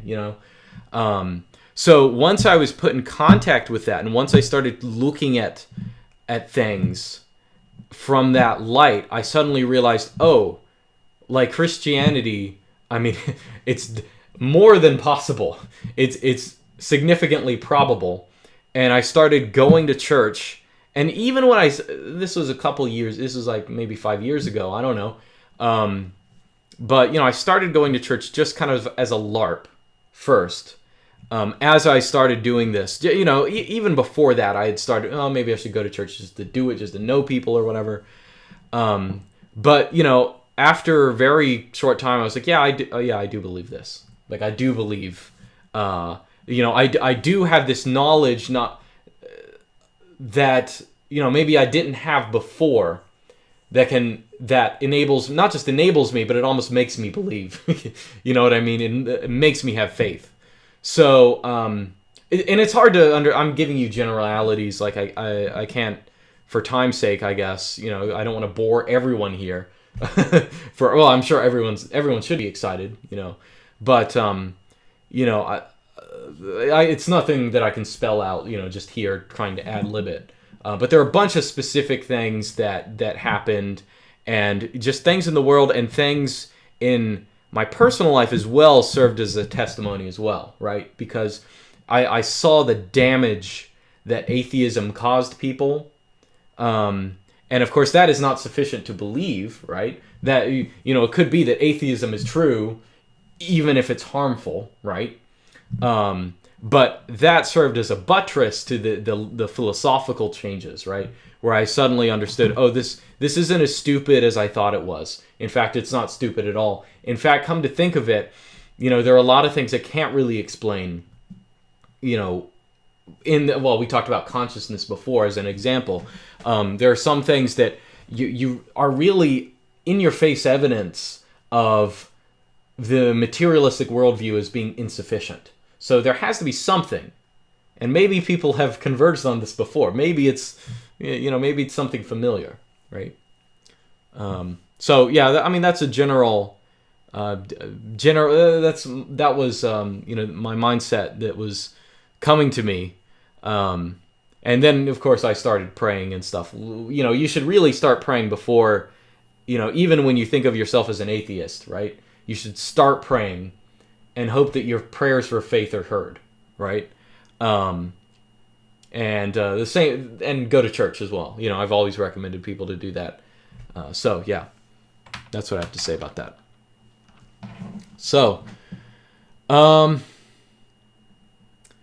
Hey Luke, it was great talking to you at Monerotopia. By the way, I am the black guy that spoke to you about Mental Outlaw. Okay, yeah, nice meeting you. Yep. Yeah, that's right, guys. There were not just women, but also black people at Monerotopia. Actually, there were a couple of black guys there, if I remember right. Some of them were just like hanging out at the front, though. Let's see, who else? I will say for all the people, for all the people I did meet at Monerotopia, I probably told most of you that I hate people who say, "Oh, I'm not good with names," but I met so many people then. Maybe a couple names I remember, but I was basically not trying to remember names, so don't get offended if I, all right, another donation. Thanks for all the brilliant content, Luke. I'm wondering if everything is all right with Lindy Press. I didn't receive the book, the book or Lulu number, and apparently my emails are not being received. Where can I contact you from on that matter? Let me check the Lindy Press. I got your email today, or no, yesterday. I just didn't respond to it. I see it here. So, if you got if it said, okay, so the server had a little error. Sometimes when you order a book, it'll say, oh, your Lulu number is none. That's just like a server error. I haven't fixed it yet. It is there. Don't worry about it. You have a Lulu number. If you want to look it up, I will email it to you right now so I don't forget it. I'm literally going to email it to you immediately, and I'm just going to I'm not going to say anything else in the email. Let's see, your name is, okay. Oh, yeah, so yours shipped. Is that the Lulu number? Oh, crap, I don't have the Lulu numbers on my freaking staff. Okay, yours is shipped, though. I will say that. I will send you this tracking number. Actually, the page itself, it's a right tracking number, but it's not working on the FedEx site. Okay, I'm just going to give you the tracking number. Yeah, it's possible that it might not work in your country. But yes, yours has printed and shipped. Okay, so yeah, so you contacted me at the right place. I just didn't check that email today. Okay, let's see if I got anything else. Any updates on your plans to move to your own hardware and collocate it to a data center near you? Saw you talked about it in a previous live stream recording. I haven't had any. The past couple of weeks, I've been mega busy since I haven't put up videos. It's just like every day, like something happens, or I was out of town this week, and then last week, dude, I've had like birthday parties and social events and like all these things. I've just been kind of busy. I didn't intend to stop putting videos up because I was on a roll of like putting up videos, and then it was like this happened and this happened and this happened, and I'm like, I don't have time for that. So yeah, I've not made any progress on that because I haven't had time, but I do still plan on doing it.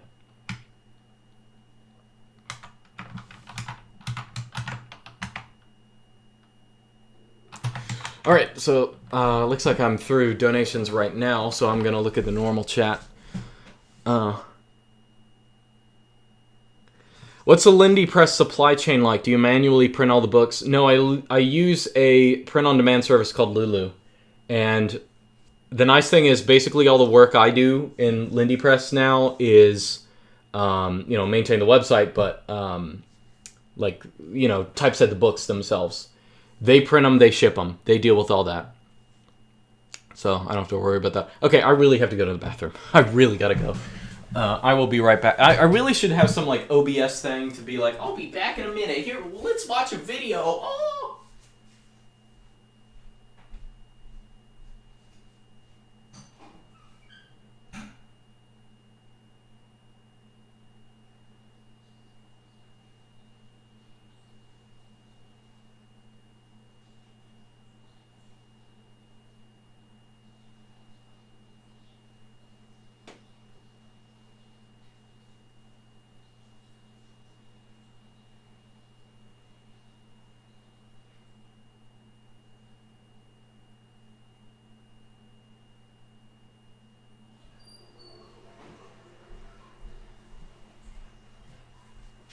Actually, let's watch a video. There's a video. There is a video that I want to show you guys. Where is it?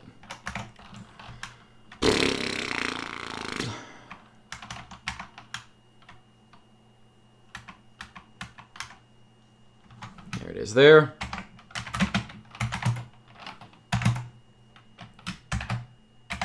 Give me a second.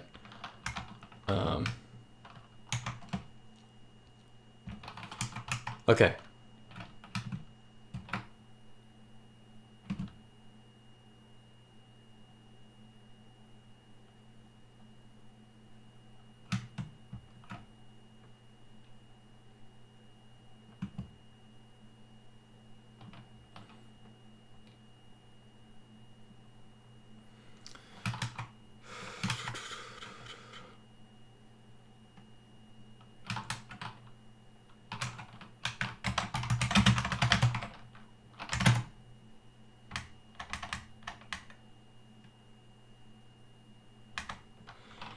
Okay. No, I'm not even talking.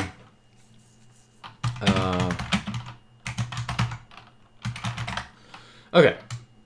Let me figure this out on OBS. We're going to watch a highly educational and important video. Just like a minute long. I put it up on my Peertube instance, but I want you to see it. Because I think it'll make a difference. I think it should change your life. This 1 minute video will change your heckin' life. Do I have... Okay, I do have audio. How do I do... Let me set everything up. Okay, I want audio output capture. Add existing. That. So let me see if that works.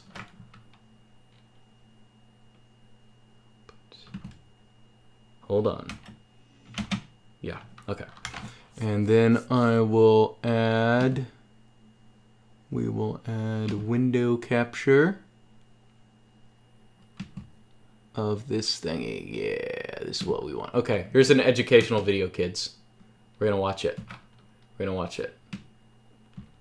Okay, I hope the audio is gonna go through. We wanted to see the true footprint social gatherings like spring break beach crowds could really have on our society in the face of a global pandemic.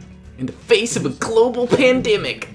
Powering our engine with billions of anonymized location data points from mobile devices across the globe. Using electronics, we can then zoom in on specific. Every little dot here is its cell phone. Specifically on just one beach. Look at that. Lauderdale during the month of March. Again, Look at that. each of these data points shown on the map corresponds to a unique mobile device active on a given day. You can see clearly that the device activity spikes during the 2-week stretch of early to mid-March, corresponding to spring break. No surprise. That's your cell phone, brah. Using an analysis called a spider query, we can actually track movement of these devices over the remaining weeks of March, seeing where these devices went after spring breakers left the beach. As we zoom further and further out, it becomes clear just how massive the potential impact just one single beach gathering can have in spreading this virus across our nation. It can be hard for us to realize sometimes just how connected our world really is, until the data tells the stories that we just can't see. See, that's what I'm talking about, kids. Gamers be like, oh, Luke is just complaining about cell phones. Oh, what's the big deal? Come on, man. It doesn't matter. Oh, wait. Did I turn my audio off? No, I didn't. Yeah, see, this is what I'm talking about, because it's disgusting. Audio super low. Well, whatever. You saw it. Yeah, global pandemic. Yeah, it was probably going off of my speaker. Either way, you get the idea.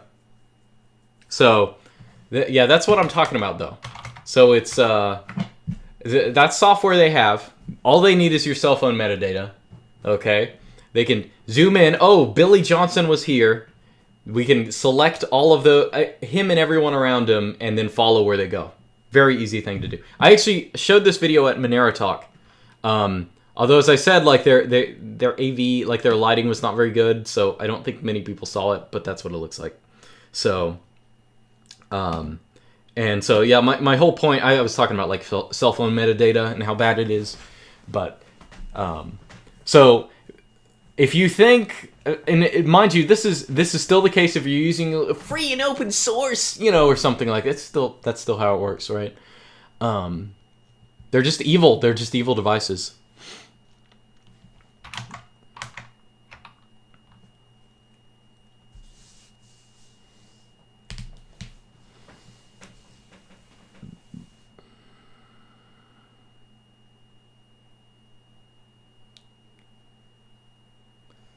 Noticing some memey mannerisms, did you have... Wait. Noticing some memey mannerisms, did you have to deal with a lot of Redditors at Monero? Did your phone, like, autocorrect something? Because that sentence doesn't make any sense. Why are you on a phone?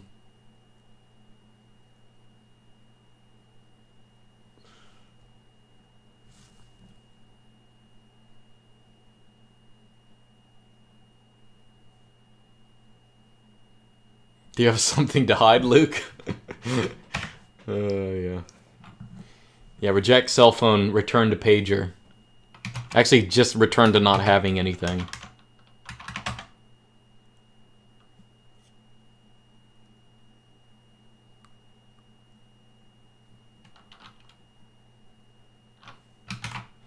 Let's see. Freddie says... I tried to donate to you twice, and it just hangs on submitting. I will check that. Obviously, the other donations have gone through, but I will check on that. And if it charged you multiple times, I'll go refund one of those. Because of LARBs, you motivated me to create my own bootstrapping script. Thank you. I had a question about your comment regarding software prices at projects headed by libtards.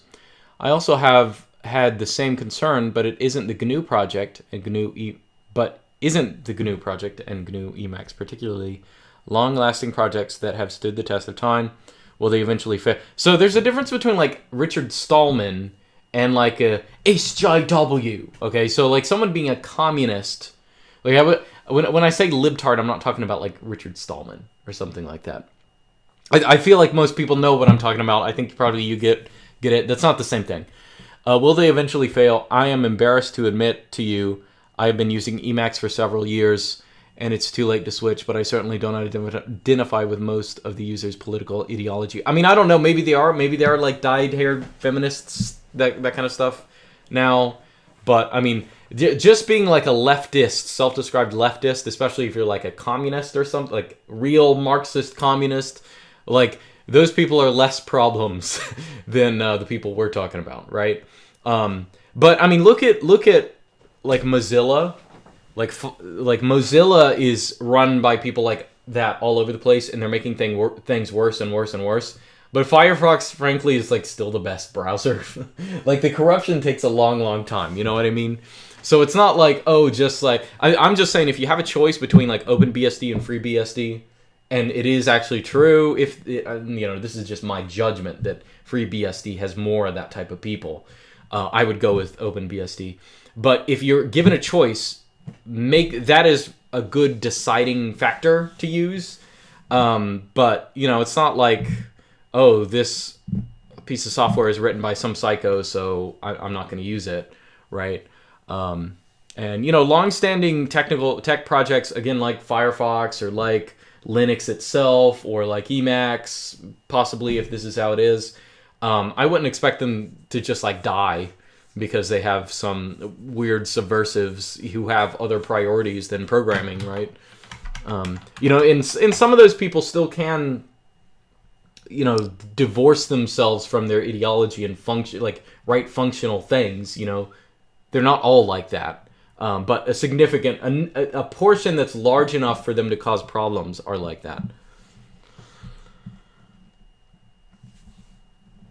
Okay.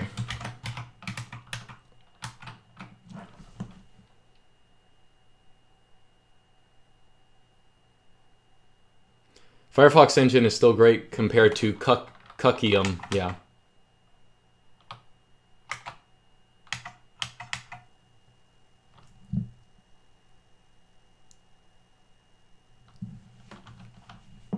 Do you have JavaScript disabled by default? No. Like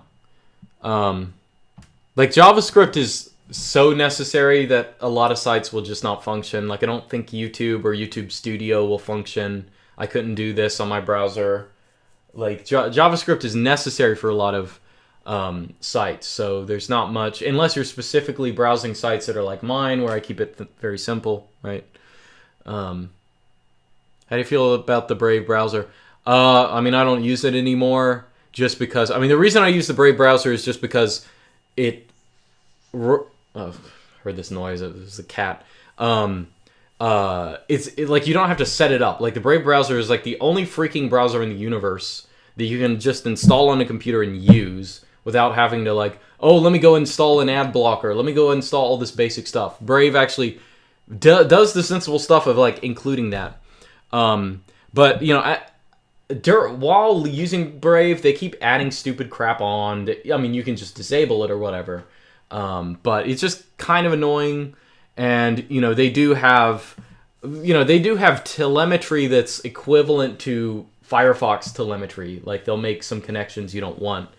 But the thing is, Firefox, it's just more of a problem because they don't have all this stuff installed. But once you configure Firefox and you set all the settings, it's really better than Brave, and that's what I ended up doing. That's why I don't use Brave anymore.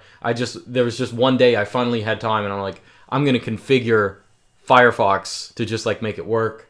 And I used the Arkenfox JS with some changes, and yeah, take the LibreWolf pill. No, so like LibreWolf and all those like Firefox clones are just ill-advised, because if you have Firefox with a good Arkenfox JS, that's just the same as LibreWolf or whatever. But the difference is like Firefox gets quicker updates, and it's more higher on the priority. Like it's better to have. Like using a lot of these forks or like downstream things is kind of ill-advised for different reasons, and especially when you can just configure Firefox. And a lot of like I forget if it's LibreWolf, but a lot of those forks will have stupid crap in them anyway that you have to get rid of. So you might as well just get Arkenfox's JS and like or user JS or whatever it is. I think I've been calling it Arkenfox JS. I don't know why, but yeah, I did the same with Brave and Firefox. Yeah.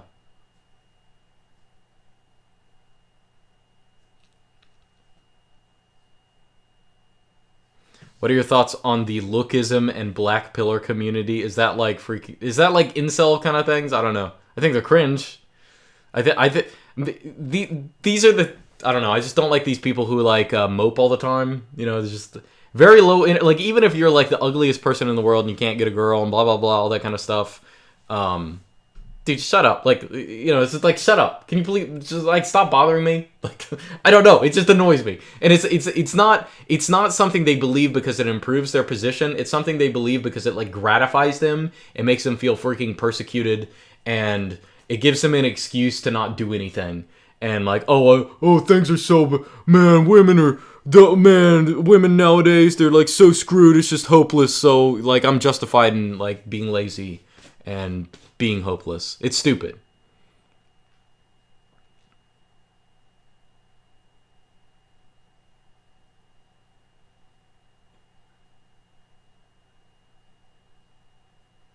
Now that you've mentioned JavaScript, have you considered making a video about alternative front ends like Invidious, Knitter, Bibliogram, things like, what is it? What's the Reddit one? The Reddit one?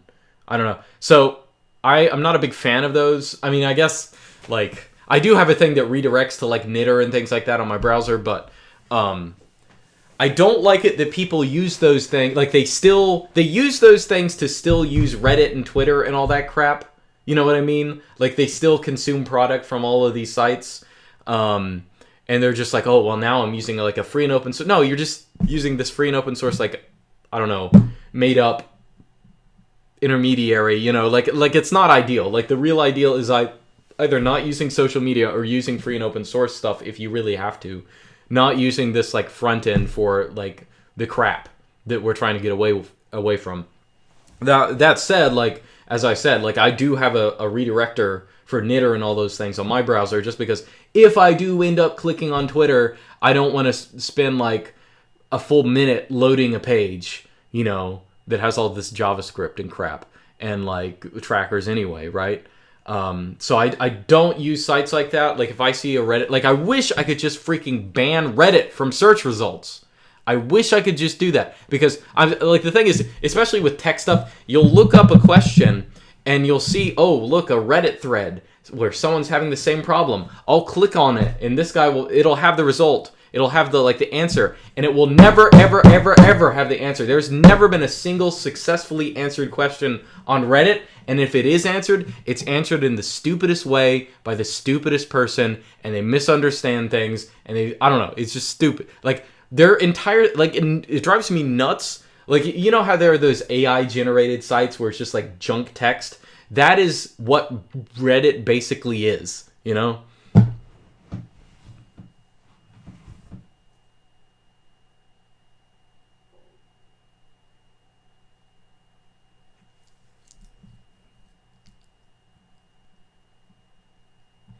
Knitter is cool because it allows me to follow friends using RSS. Oh, yeah, I guess they do have RSS stuff. I mean, that's nice. That's nice. What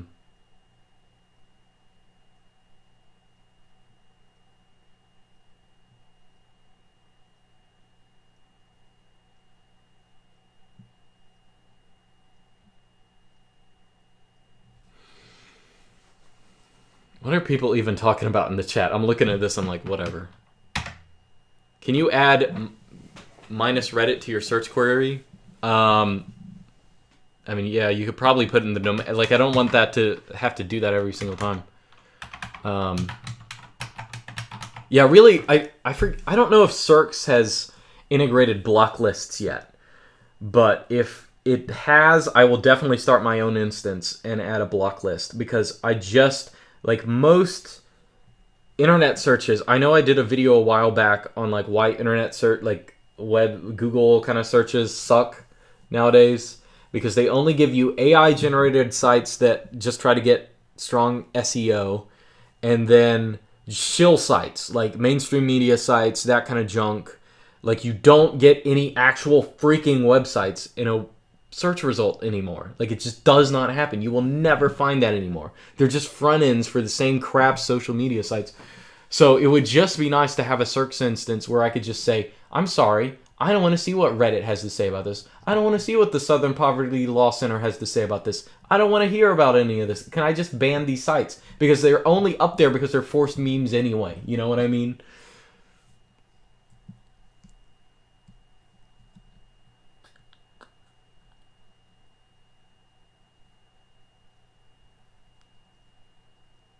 Yeah, I could add it to the search. Like, I'm sorry, I'm not going to add all of these to the search engine or the search string.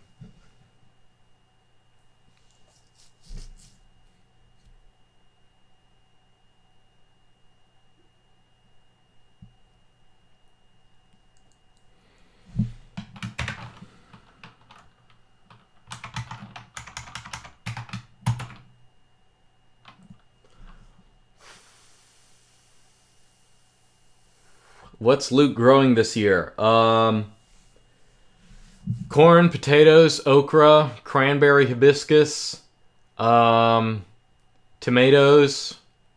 some new herbs. I want to do thyme, chamomile. My thyme plant died. I have a massive rosemary, and also oregano bush that's doing fine. Basil. What else am I growing? I don't know. Oh yeah, sweet potatoes. Then I'm gonna have to start late because I haven't finished the slips. And I might finally just get chickens. Oh yeah, okay. Someone mentioned Yandex. I was gonna say something about Yandex too. So the stuff that I said about search engines. Here's the interesting thing. They only apply to, I was going to say the Z word on YouTube, but they only apply to search engines in Western countries, right? Does not actually apply to Yandex. If you look things up in Yandex, you know what you get? You get the real results. Like, that's the weirdest thing about Yandex. Now, Yandex, of course, is still a privacy nightmare. It's just like freaking Russian Google. I'd rather have Russia have my personal information than the American government. But Yandex is it's infinitely better when you're searching for either images or just regular web searches. It's just so much better. So if I were forced to use like a proprietary search engine, I would use Yandex.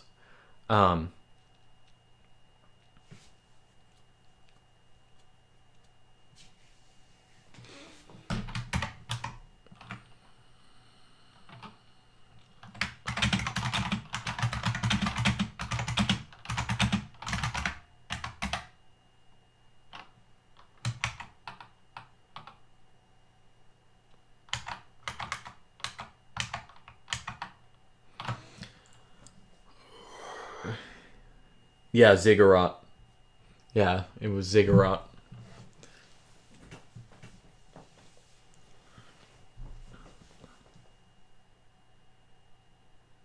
Yandex is good for getting search things, search results. Google doesn't want you to know, but the same goes for Russia. Things Russia doesn't want you to know. Yeah, but the thing is, there's nothing like... I have no qualms with the Russian government. Like, I'm not looking for things that they're trying to hide, you know what I mean? So, hypothetically, Yandex would be a good... I mean, it's the same thing in, like, China. Like, a lot of people say, well, Russia and China, they censor people, too. Well, yeah, they do. They censor, like, dissidents who are, like, trying to overthrow their freaking government, and considering I don't care about their government, I'm fine. Whereas in America, well, America, it's not even like, if you're trying to overthrow the government, they censor you. They'll censor you no matter what. Like, if you like... There are 10,000 steps of logic that, leads them to think that someday you might, disagree with something. Well, we better preemptively ban him. Oh, yeah, and DuckDuckGo sucks. Yeah, DuckDuckGo came out and said that they're going to be censoring, like, again, everyone's showing their true colors with the Ukraine hoax, frankly. Like, all these people who you thought were okay, or you thought were ride or die. And DuckDuckGo, I always said about DuckDuckGo, the problem with it is that they make all these claims of privacy. And of course, mind you, for years, it's a sensible thing if you install a browser on someone's computer and you got to choose a search engine, just Bing, Google, DuckDuckGo, okay, well, definitely DuckDuckGo, right? They have bang tags. They claim to be private. Now, there's no way of you ever validating that because it's a proprietary centralized service. You have no freaking clue what they're running on their servers, and there's no way of knowing, and that goes for anything else that, is proprietary and centralized, right? You have no freaking clue what they're doing. But, I told people, and I got, people said, oh, that's disinformation to say, they say that they don't send, their policy says that they don't do any of this kind of stuff. Well, no, there's no way for you to know. There's no freaking way for you to know whatsoever. Right? So maybe they do, maybe they don't. it's not Google. It's better to use than Google, right? But DuckDuckGo came out and they said, oh my goodness, well, we have to like derank Russian search results and all this kind of stuff. And Richard Stallman, even before that, I remember like a year or two ago, he put out an article talking about how like they derank, he wasn't quite sure, but basically showing some things that they deranked or things like that. I forget exactly what it was, but yeah, DuckDuckGo, that is worse. Like that's in terms of honor, they're doing something worse than Google. Because, you know, they came out and tried to be like, oh, we're trying to be the nice guys. We're trying to be the good guys. And here they are. They're censoring results. They've probably been doing it for a freaking while because there's no way of catching them on it. They've probably been logging results or logging things you put in, all that kind of stuff. But yeah. Who owns DuckDuckGo? Yeah. We all know that should have clued you off, but you know. And he previously, what's his name? His name is like Weinberg or something. I think it's something Berg. Duh. But he used to work for some kind of like analytics like something super suspicious, like something that's like, oh yeah, I worked for this monitoring company. Oh, and then I decided to create a no monitoring privacy search engine. Yeah.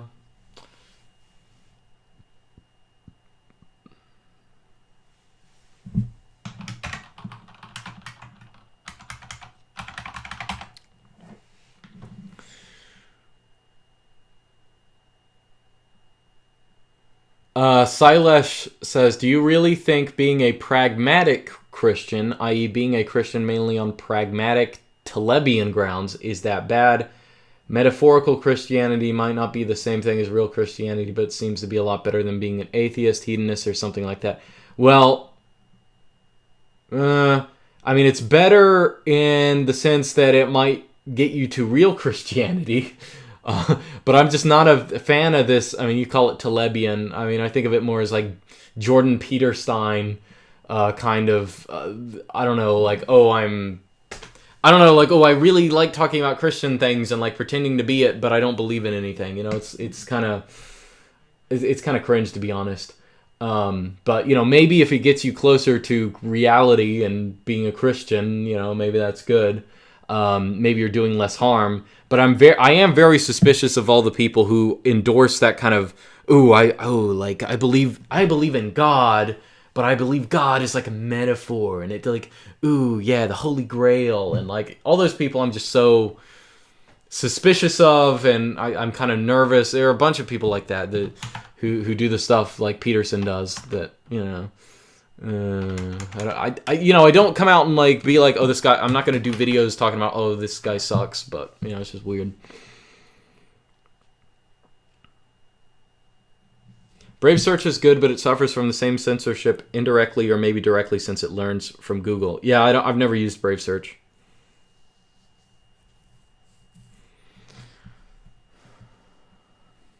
Jordan Peterson is Christ-pilled now, I think. Okay, see, that's the thing. Every month someone will say, oh, Jordan Peterson has become a Christian. Here's a video. And it's the same crap every month. It's him saying something positive about Jesus or Christianity or like what it means or what, it's never I believe. It's never anything like that. And people will, like, this happens, like, people will send me something every freaking month about Jordan Peterson becoming a Christian. Maybe someday he will, but I will just say I am the boy, or I don't know, it's like the boy who cried wolf. People cry, oh, Jordan Peterson became a Christian. They've been doing it for freaking years. In fact, before I really knew about him, you know, his first year or two online, where I sort of saw him in the background, I just kind of assumed he was a Christian because he was talking about that kind of stuff all the time, right? And that's what people do. They'll hear him say these ambiguous and non-committal things about Christianity, and they'll be like, oh, well, I guess he's a Christian now, you know? Are there any open source search engines? Yeah, there's Searx. Searx. You can install it on any computer, and what it does is it when you search a term in it, it just automatically pulls a bajillion other search engines and aggregates the results. So you can cater them to your liking. You can say, oh, I don't want Google's results because they're too biased or something like that. And of course, you don't make any contact with any of those servers, so there's not a privacy issue if you're running your own instance, or really if you're just using some random instance online, unless you really think someone's gonna, monitor you. Some Billy Bob anime guy is gonna monitor you. Thoughts on Robert Filmer? Yeah, I plan on publishing Patriarcha on Lindy Press. How do you know to trust Circs? Well, it's open source. You can verify that it is not spying on you and doing bad things. How's your car been? Has it been working all right? Yes, it has.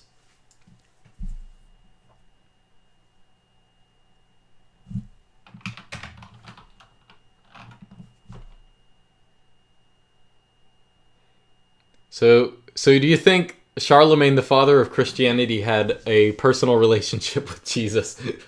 I don't know if you're making a joke on the what is it, the Heinsohn chronological revisionism. Funny if you are. If you're having some like Reddit atheist thing about like, oh, Christianity wasn't invented until this date or not, cringe. But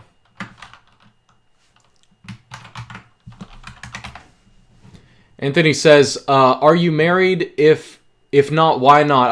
I don't talk about anything. I started this a couple years ago. I don't talk about personal things.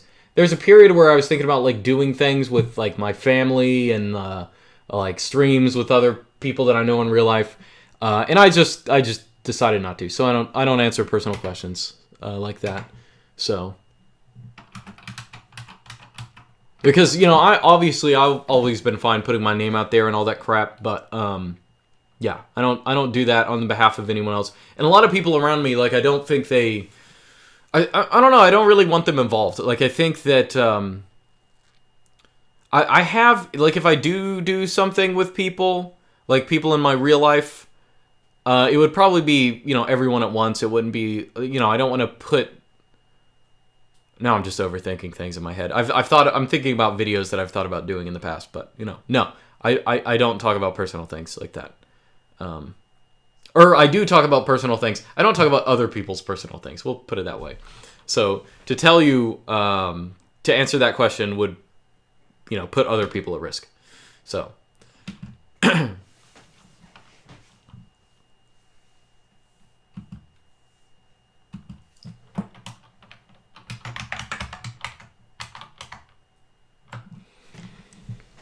Luke, did you ever talk to Sam Hyde? No, I've never talked to Sam Hyde. Is that chair comfortable? No, it is not. And I hate it because people always look at this chair and they're like, oh, wow, that chair looks fantastic. No, it's actually awful. Well, I mean, I guess it's nice to sit in. But when it's your desk computer chair, it is so painful. Because, I'm never like working on the... I mean, I guess I could. I could probably, bring my keyboard back here, but this is not an environment conducive for work. You know what I mean? Like laying back. I mean, it is comfortable as a chair, but to use it as a desk chair, it's the wrong height. I don't know, it just doesn't work. It just doesn't work. Although maybe I'll at least stretch my back out because I've been like hunched over.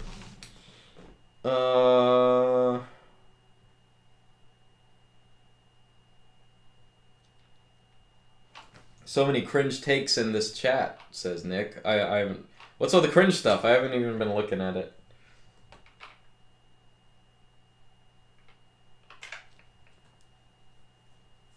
How spinny is that chair? Yeah, I guess it doesn't spin. Never actually tried. Okay, let me check donations.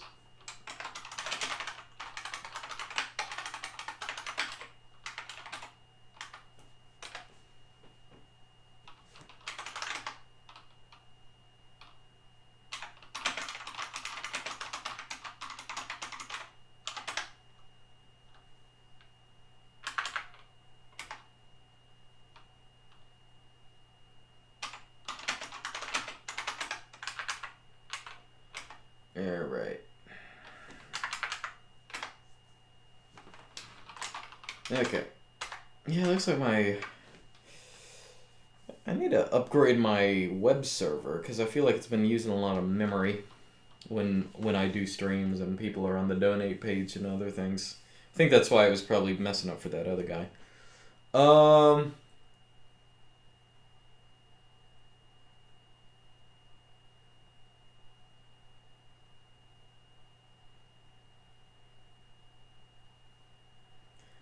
Luke, isn't it a little too coincidental that the universe was birthed 13 billion years ago? There's tens of billions of years until heat death of the universe, and we just happen to exist now. What do you mean coincidental? I don't really get that. Well, firstly, the world is only 6,000 years old. But I don't understand what's coincidental. I mean, we'd have to exist at some time if we existed, right? So how is this time less likely than any other? Do you still recommend and use Vulture? Yeah, I do. I use it for most of my VPSs. I probably have 5. But Luke, would you recommend Tinder? No! What? I have probably around 5 or 6 on Vulture, and then I have a couple on Frantech. And I would recommend Frantech harder, but they are always super limited. Like, they only use physical devices, from what I understand. Like, they don't have, which is, based or whatever. Like, that's what I would do, right? But, but they don't always have much available VPSs. Like, they'll only have, like, I think they say the 1st and the 7th of every month is when they have a couple things free up, but I don't think they're trying to scale up that much. So, like, I think the only place I recommend Frantech is on the landchad.net tutorial for Peertube, because I use that. I use it for Peertube, and now I use it for Not Related. And they're I really like them more than, well, there are a couple things that Vulture is better for, but I kind of like them more than Vulture, and I would recommend more people to use them, but they couldn't, like, if I recommended 10,000 people to use them, it would be too much for them. Whereas Vulture evidently has been able to scale up happily.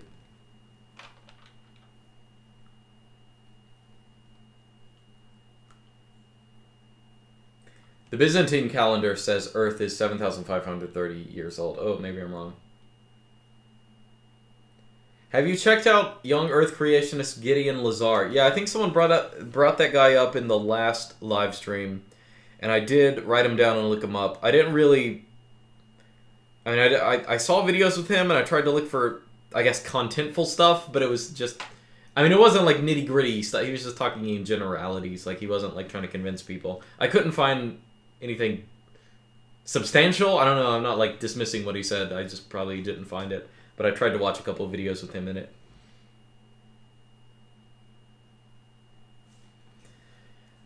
Why can't you tell us the juicy stories from about your time in grad school? Because, I don't know, I said eventually someday I'll do a video interview on that. Because it's more, it would be too weird. I would have to be interviewed about that in person. Because it's too long of a story. It would sound too autistic, me just talking about things. And it would require a dialogue format. That's just what I'm saying. I'm a content creator. I know how these things work. I'm just saying it would work better.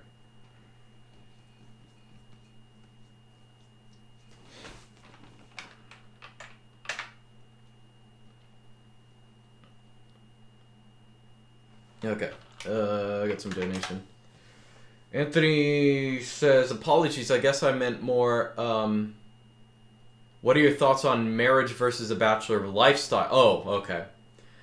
If this is still too personal, I understand. No, I'm fine talking about that. I just don't want to involve other people. Okay.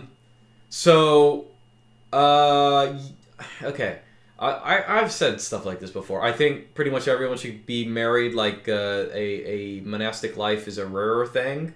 Although, if you're a young guy, de facto, you live a monastic life. And I think it's important for younger guys to think less about women, like people who ask me these questions and people who talk about like lookism and like these incel people or whatever. I mean, not even to use those terms, but just in general, young men think way, way, way, way too much about women. Way too much. Like, the fact that I get questions on my streams about girls and like girl advice is just like, I just find it weird that I don't know, people would be so desperate as to like ask someone they don't know about this kind of stuff. And the irony, and this is not even like me saying, this is what I mean, it's like, just be confident, bro, right? But this is what everyone kind of understands. Like, if you're freaking desperate and thirsty, you don't even look attractive to these girls anyway. So priority number one, whether you want to live a monastic life or whether you actually want to get a girl, you got to chill out. Like, you got to like not... yeah, I don't know. These people who like obsess about, oh, I can't, like, girls only want like 10 out of 10 guys and blah blah blah. Like, shut up. Like, seriously, just shut up. Like, get over it. Like, anyway, it's not productive. I don't like those people. But yeah, the bachelor lifestyle, if you're just asking, should I just be single and live it for myself? No, that's stupid. But if you're living a life of, you know, that's devoted to higher things, spiritual things, godly things, or even community things, getting married later might be an okay thing, or getting married not at all if you take some kind of vow of celibacy or something like that. But you know, just living on, like, I don't know, it's mixed from different people. Like, different people's lives will be different, right? I would just say, get married when you find like a 10 out of 10 girl in terms of quality, right? Like, don't settle for less. And in the meantime, don't obsess about it and focus on things that matter, which are like not you having random flings with girls, or not you being frustrated because you can't have random flings with girls because you're awkward or something. So yeah, getting married is good. Having children is good. But if it is not feasible for you to do it at your position in life because you're too young or inexperienced or not attractive because you don't have any accomplishments or skills or anything on your belt, then don't fret about it. Don't worry about it at all. That's a natural thing. Like, men are slower burns than women. Okay? This is someone who's on the once you're on the other side of being 20 something, like once you get over your 20s, you will realize this. You'll realize that, like, when you're freaking 20 years old, girls are hot stuff and guys are like valueless. And so, like, your average guy trying to get with your average girl is like freaking fighting uphill. That's not the case when you're 20. It's like the opposite. When you're 20, when you're a 30-year-old guy, you're not even interested in girls who are 30. It's like, I'm sorry, I hope you find fulfillment elsewhere. It's like they're not in the running anymore. I mean, people talk about hitting the wall or whatever. But all of that is to say, men are slower burns, and if you're a young guy, don't freak out. You know, don't freak out about not being around girls, because living a life when you're not around them should be focused on more important things and preparing for when you do find a girl who's worth it, right? But yeah, bachelor lifestyle, if you just mean partying and crap like that, I do not endorse. It doesn't mean you can have a little fun. Like, I'm not anti-fun. But if you're talking about like Tinder or Grindr, like dating random girls, every girl you ever date, every girl you ever have sex with is a permanent liability. Even girls you don't even know. But, you know, this is one thing I wish I understood, because back when I was 18, you know, it's like, oh, I'll just have a bunch of girlfriends, right? Oh, and we'll be friends afterwards, or something like that. I was thinking that their brains work like men, which they don't. Like, girls, like, every relationship I've had, I mean, it's not even to say any of them were like terribly bad, but I would rather have not had them in the past. You know what I mean? Like, it's like, it doesn't get you anywhere. You know what I mean? If you're not getting married and having children, it's a waste to have sexual flings with girls. Okay, it's just a waste. There's no more than fleeting pleasure in that. Okay, you're not gonna get some deep, like, maybe you'll get some knowledge about the world in terms of, oops, I got myself burnt here, but that's about it. So that's my statement.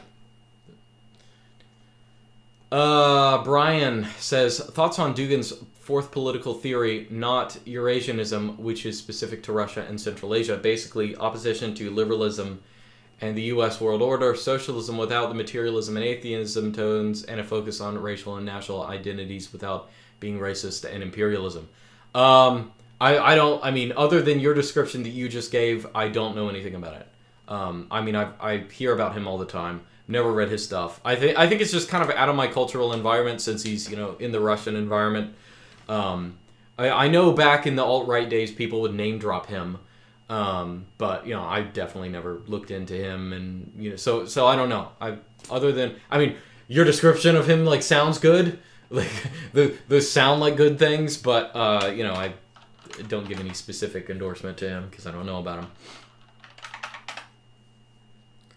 him. Saeed says, "Hi Luke, I always wanted to say this to you. Have you ever read about Islam? I recently advised you to do it.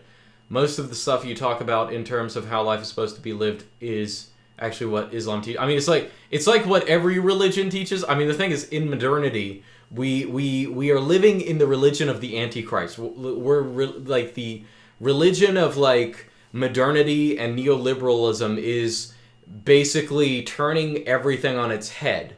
Okay, it's like destroy marriage, destroy people, destroy humanity, destroy the family, destroy everything that's good. Like that is like what they believe. So yeah, of course Islam is against that because every freaking religion is against that. Like, so yeah, that's nothing specific to Islam. Like that's true of all religions except for religions that are like 100% compromised. Like if you're a freaking Unitarian Universalist or something, or like one of these hyper liberal Protestants. I mean, I know the bare minimum of Islam. I mean, well, bare minimum. I know more than most people of Islam. I've never been interested in it. I believe in the Trinity. I believe that Jesus is God. So, I'm not interested in that. I mean, you can read the old Christian apologetics against Islam if you want to hear my point on it. What is it? Was it Gregory Nazianzen who was he the one who had like the polemic against Islam? It may have been. Where he talks about like splitting the Trinity and stuff like that. Anyway. Oh, sorry, I went to the... So I think I said at the beginning, but I wasn't going to read Super Chats, but, I just pulled it up and the YouTube Super Chats are there. So I'll read it. Are you still planning to visit Eastern Europe? Was I planning to? Oh yeah, there was a time where I was like floating the idea. That has become less likely due to developments in my life. But maybe. I might. If I go to Europe, I'll go to East Europe.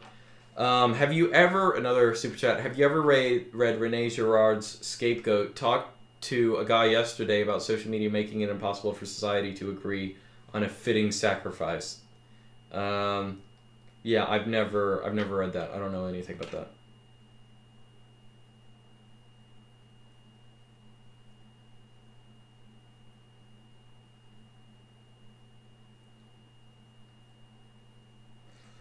Well, Islam is a plagiarism of Judaism and Christianity. There is that old book. Where is it? What's his freaking name?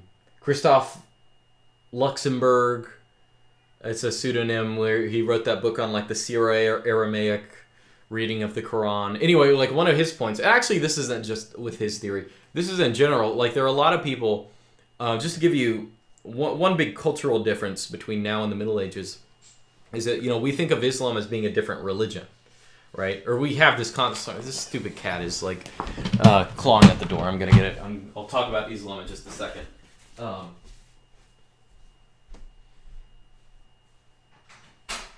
do you want, kitty? Whiny kitty. So in the Middle Ages, people did not think of Islam as being a different religion in Christian Europe. They didn't have a term for Islam. They call it Mohammedanism or, the followers of Muhammad. But, when Dante, this is obviously later Middle Ages or the Renaissance, and when Dante writes his Divine Comedy, specifically Inferno, he puts Muhammad in hell, of course, but he puts him in the hell for schismatics. Okay, because, schismatic being someone who splits the church, has some group leave the church and do something else. Because in the Middle Ages, and this is true of of theologians back then. They viewed Islam not as a different religion, but really just a heretical vision or a heretical version of Christianity that, you know, similar to Arian heresies and things like that. They denied the full divinity of Christ and things like that. So the idea of a lot of medieval Christians was that Islam is just kind of deformed Christianity. And there are some historians now who will say, yeah, that's basically true. Like it was basically a reaction. You know, they didn't like the idea of the Trinity. They were like, oh no, this is too far. You know, they came from that kind of Arian background, and they were still kind of, or you know, some kind of Nestorianism, where they were just against the idea of the Trinity and some of the doctrine that was being spelled out at the time, or really earlier. And they had split off and, you know, formed this group. And of course, Muhammad was the one who popularized it. I mean, that is actually a compatible view with Islam. In fact, really, that's what Islam thinks of itself. They're like, oh, well, all the other religions, they've been corrupted or something like that. But yeah, I mean, medieval Christians would basically looked at Islam as being, I mean, they looked at Islam as kind of in the same way that we might look at like Protestantism, you know, if we were Catholics or something. It's just like they believe the wrong things. Like there's a sense in which like this is a very liberal thing to say, but they worship the same God. But that's arguably not the case in Islam because, you know, obviously Christians worship the triune God, right? You know, a God who has, you know, who is the monad, the spirit, and the logos, right? Whereas Muslims don't believe in that. They just believe, oh, it's just one thing, and like God wasn't incarnated and all that kind of stuff. So,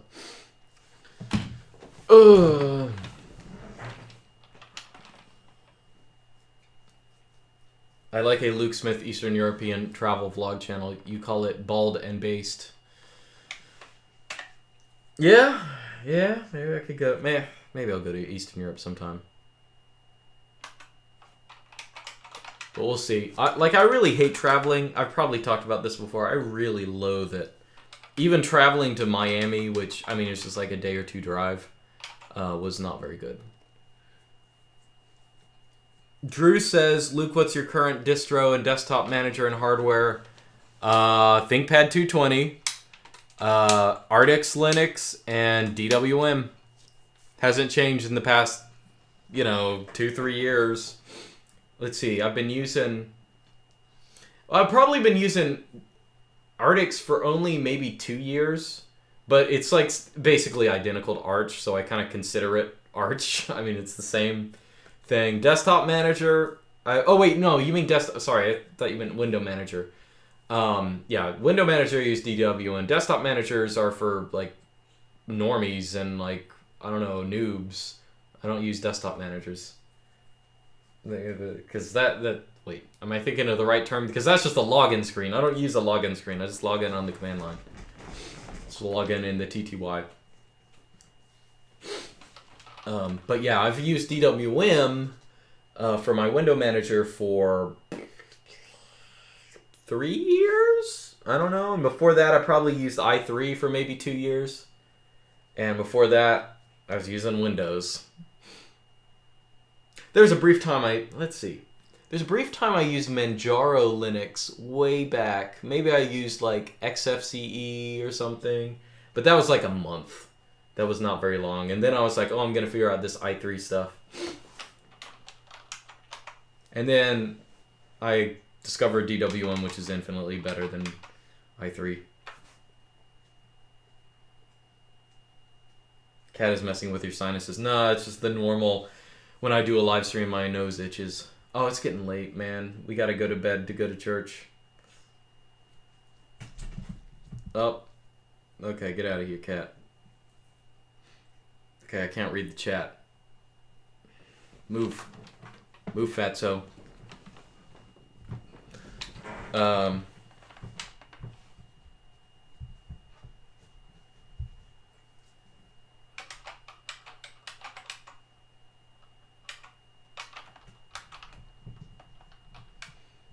All right. Let's check the chat. Okay, get out. Kitty. Move. Did you switch back to Furry Fox, or are you still using Le Shill Lion? I'm using Furry Fox now. There's a period where I had Le Shill Lion still installed, and I used it for some sites because ArkenFox's JS would break a couple things, but I think I got that all figured out.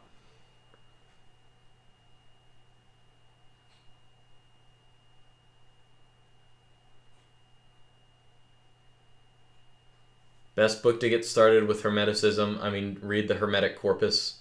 The thing with Hermeticism is, okay, they're like original Hermetic texts, like the Hermetic Corpus, that are written like, well, according to legend, they go back into prehistory and like they're 5,000 years old, but, you know, consensus scientists believe they're, you know, from like 300 AD maybe, I don't know. So there's that stuff, but then Hermeticism, like 1,000 years later, like around the Renaissance, has all these people that basically rewrite the whole system, and they make all these commentaries on it, and there's this kind of occult nonsense about it, and that's like totally different.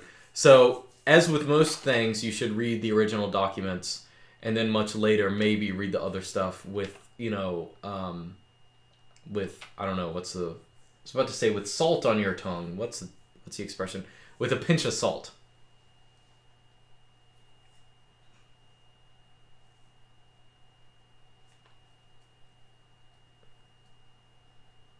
Do you have toxoplasmosis, Luke?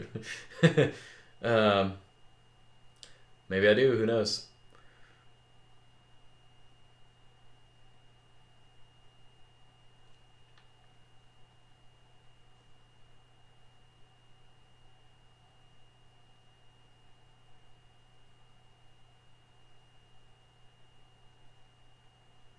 When are you going on the Joe Rogan Experience, lol?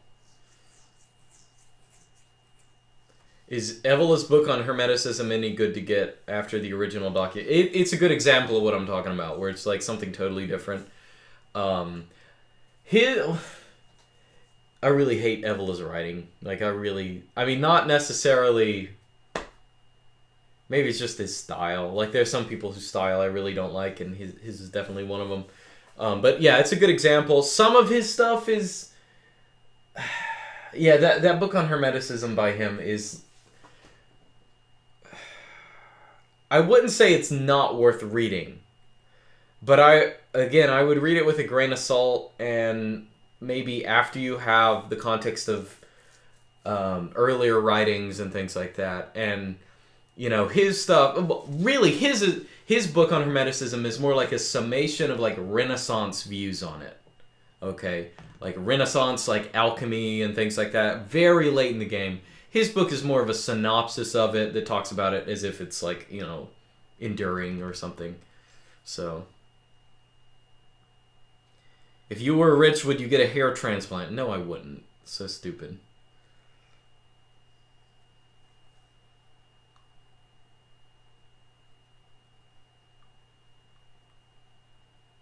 How was your FBI debriefing? Oh, I'm not debriefed by the FBI. I'm debriefed by, I was about to say the ISI. No, that's Pakistan. Mossad. They're the ones who debriefed me. Do you have any Gnostic texts on Lindy Press? I was thinking about putting the Hermetic Corpus, which is pretty close to being Gnostic, but I don't have... Not really interested in Gnostic stuff, because it's basically just Satanism. And it's cringe. Satanism, but more importantly, cringe. Have you ever traveled? Yes, I've traveled, but it's stupid.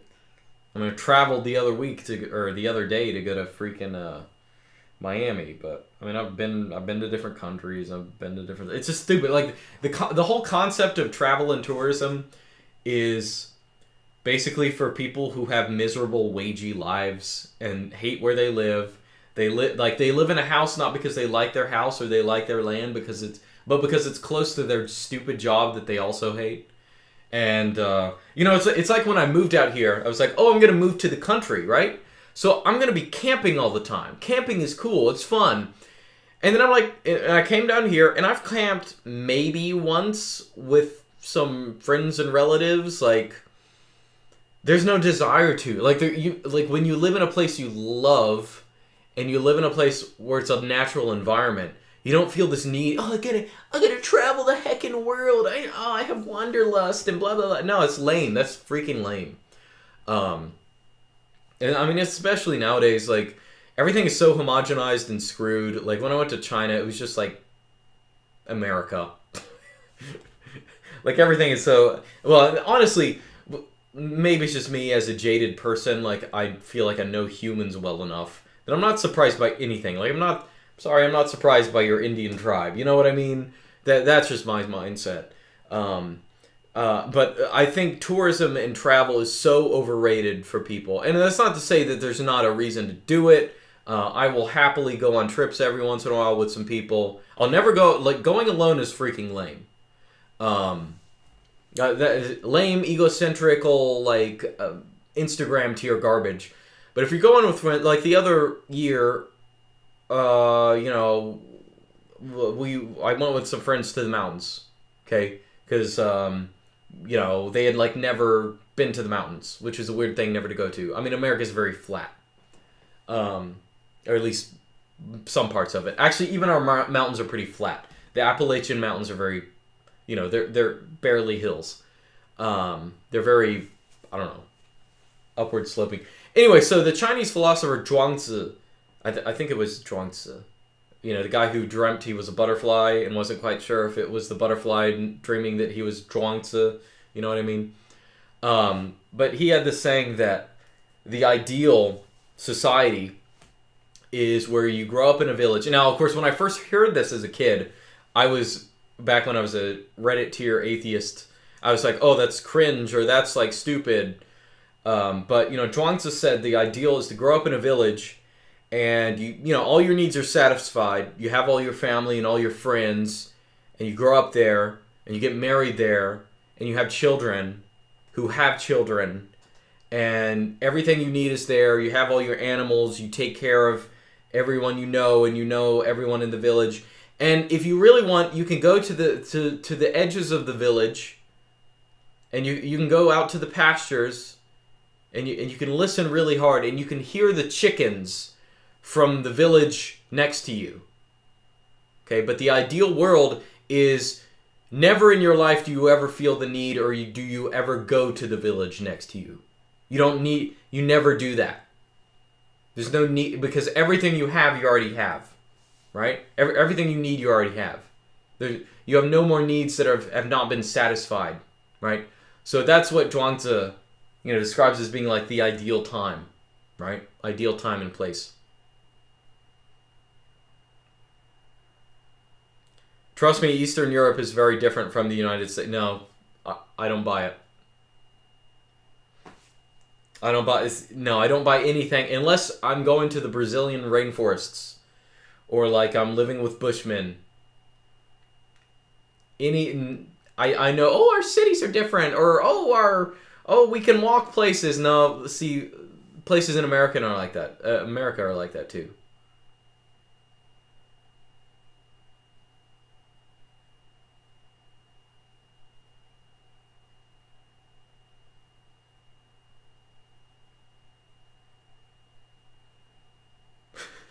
The only thing different between America and Eastern Europe is less Africans. I don't doubt that.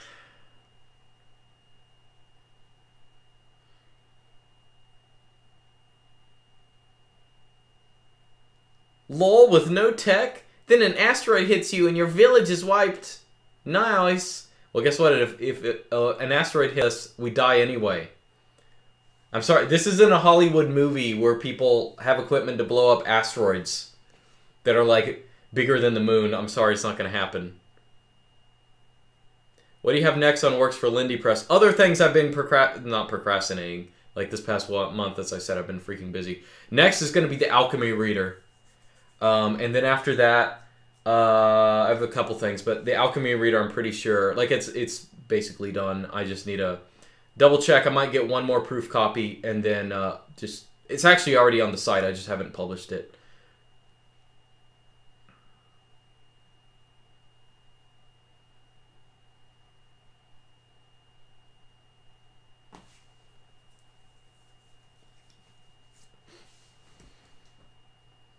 Why do Redditors always use asteroids in their arguments? I don't know. Oh, I should probably check donations. I haven't checked them in a while.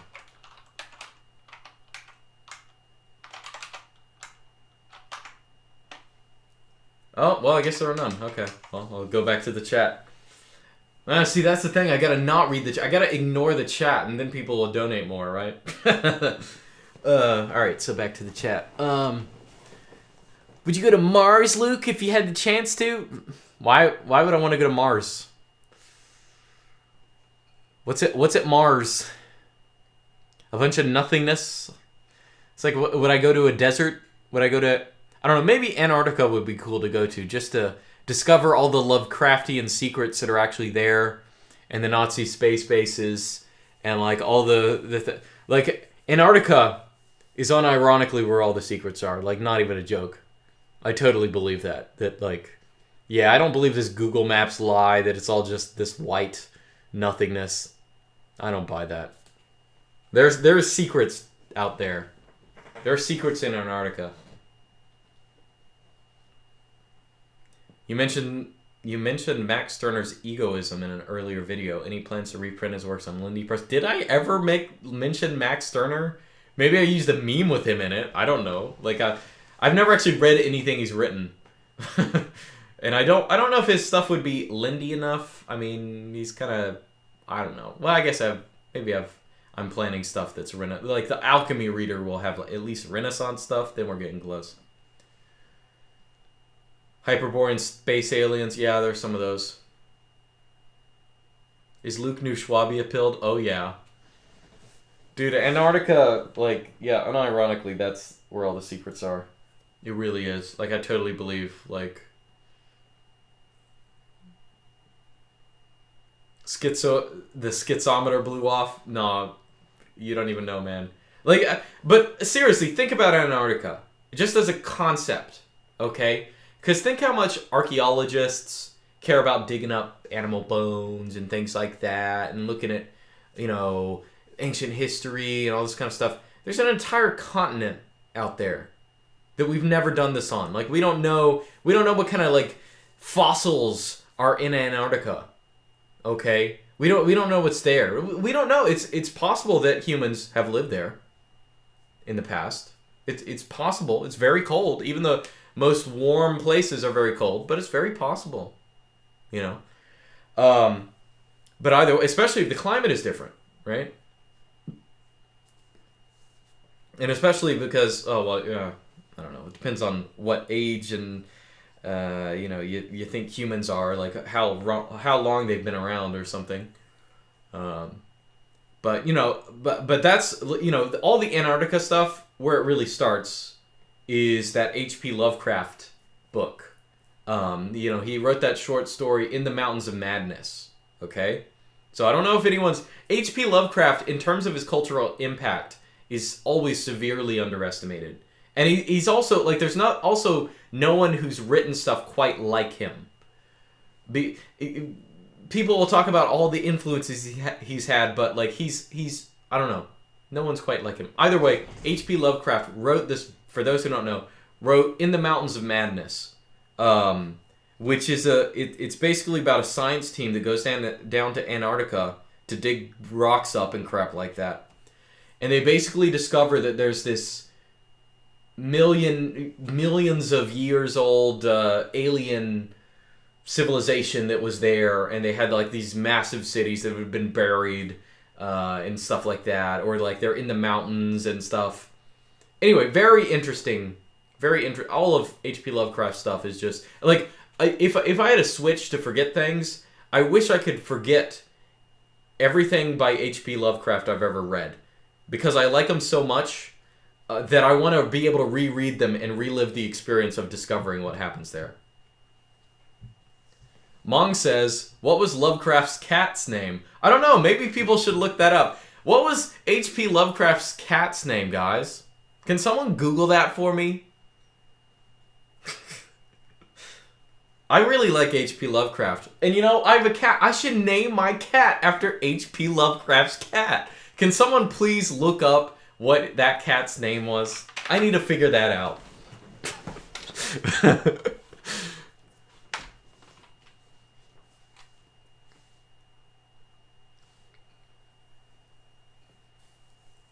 Have you thought visiting the Himalayas?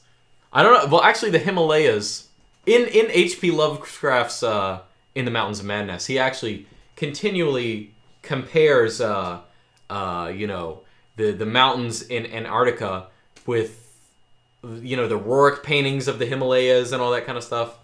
I don't know. It might be an interesting place to go. Like if I were to do some tourism, I might think about going there. Of course, it's even weird to call it tourism.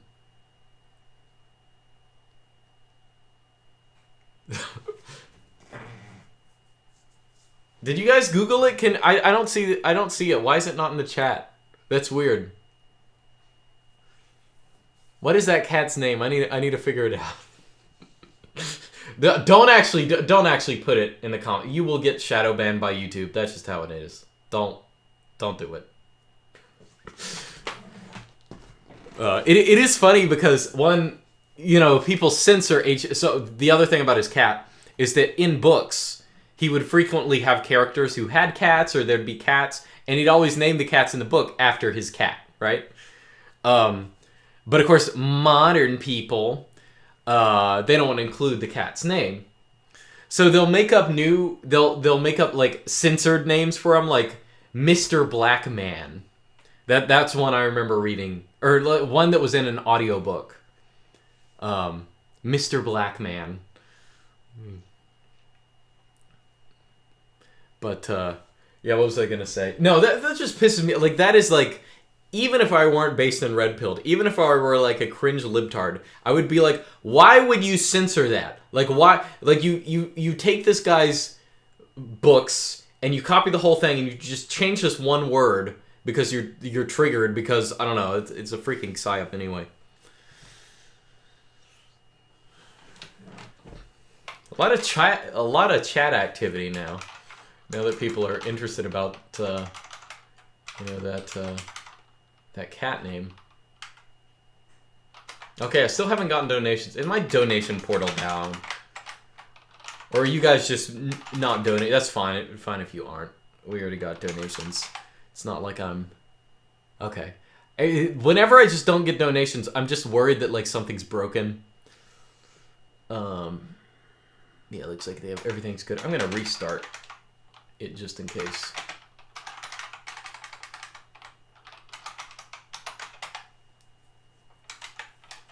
All right. What art do you like? What do you find beautiful in the world around you? The world. I don't live in a city, so everything's beautiful. What art do I like? Real art, not modern art. I mean, the same art that everyone enjoys.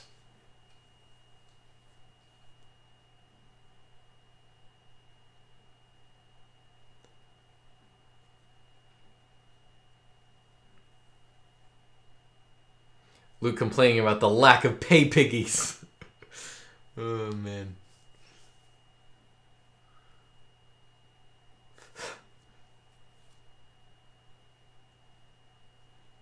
Floydy's NTF. Sam Hyde NTF. Oh, let me show you my cute little memento from Monerotopia. They give us all this goofy Monero merch. Got little glasses. These are like totally, you can't see anything out of them. I mean, they have like little openings in them, but it's like not usable. But very nice little novelty pseudo sunglasses. Thoughts on Uyghurs? Is that H.P. Lovecraft's other cat? His white cat?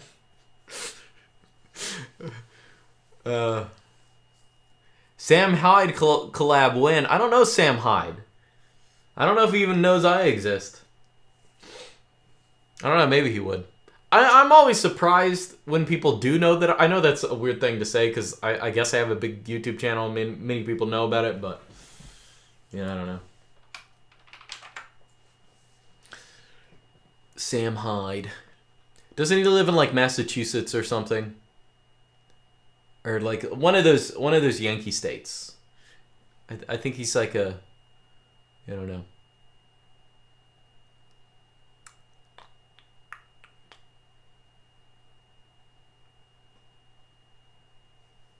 Yeah, Monero haters on sewer slide watch. Sam Hoytel is from Rhode Island. Okay. Yeah, the Uyghurs are still real. Have I ever told you guys my Kurd denialism conspiracy theory that Kurds don't actually exist? I don't know if I've said... Okay, I think the cat wants to go outside.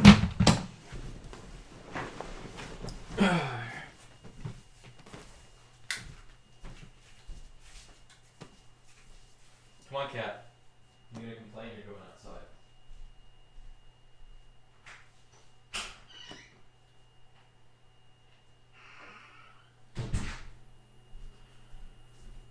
Well, you know what? It is like 11:30. I'm keeping people up. We all have to go to church tomorrow morning.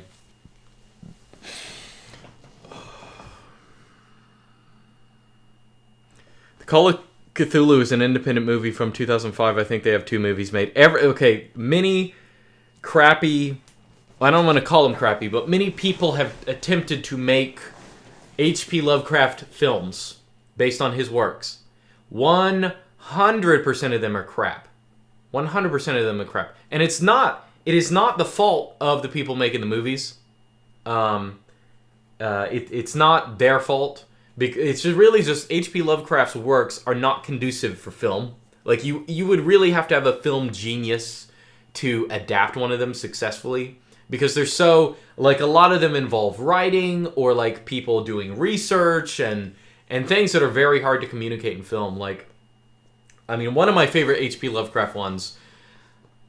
shoot, what's the title of that one? It's the one where most of the book is him like sending letters back and forth with this guy who lives in like rural, maybe New Hampshire or Vermont. I think it's Vermont. About like some alien body that was like discovered in a river and how there's like a secret alien colony out there. I mean, it sounds totally weird if you're not familiar with it, but I forget what the title of that one. The Whisperer in Darkness. That's what it's called. What was I going to say about that? But yeah, like adapting that to film, and I think that there has been like a B movie adaptation that totally changes things, and you know, just makes it very different. But it would just not be conducive. Like, you have to read H.P. Lovecraft stuff to get it, and it's short stuff. It's not like hard to read, and there are audiobooks of them too, if you want to get into it like that. Now, the reason okay, let me actually read that super chat that just came here. Lev says, "Hey Luke, please check my email when you can.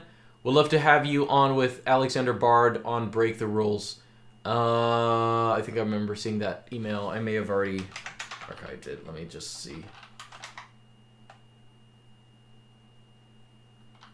Hold on.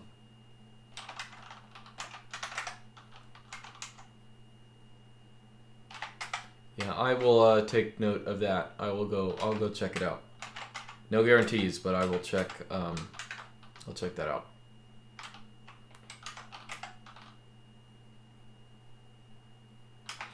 Okay. What else was I doing?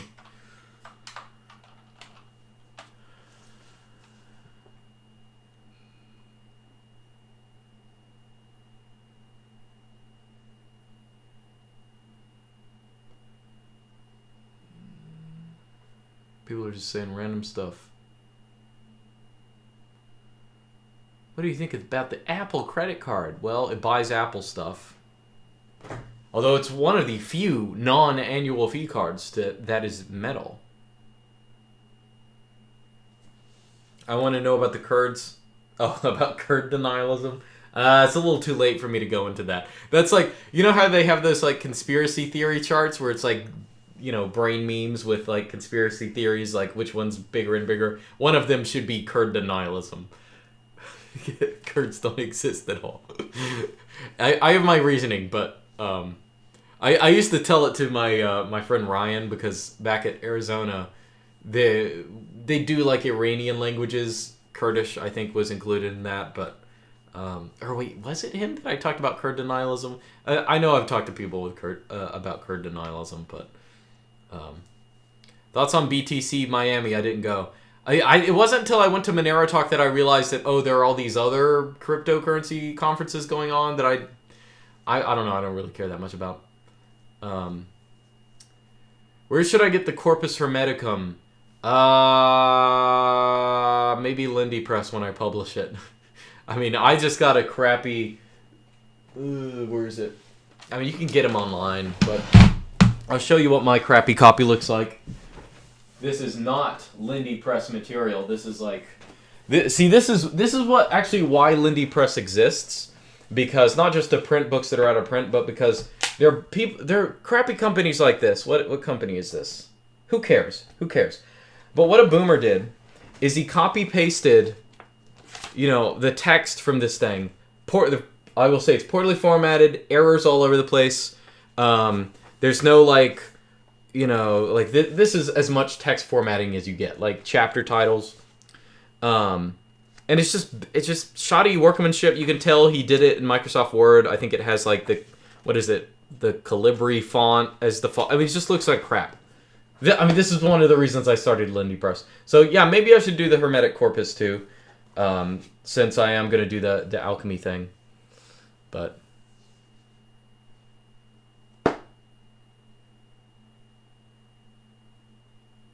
Luke, I have to go to church tomorrow, please. Yeah, I know. I'm going to go, too.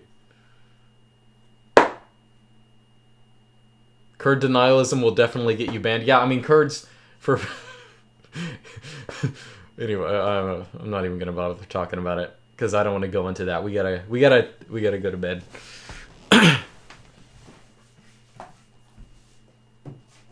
Well, it's not really that Kurds don't exist.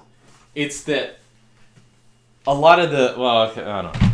I'll just let you guys think about that. What do I mean by Kurd? Why would I think that Kurds don't exist?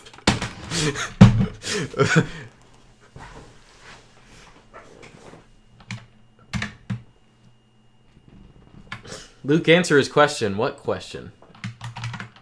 There are a million questions being asked at me right now. Okay. I'm probably going to stop. It's getting late. 11:30 New York time. So, yeah, I'm going to call it quits. It's really funny because when I went down to Miami, it was a good bit warmer. But then I came back up and it was freezing here. I guess a cold front came through. So, appreciated the midday Australian stream special. Yeah. No, it doesn't mean independent statehood for Kurds is illogical. If Kurds existed, I would support statehood for them. I'm just not sold on them existing. No, it's not related to the JQ. It's nothing like that.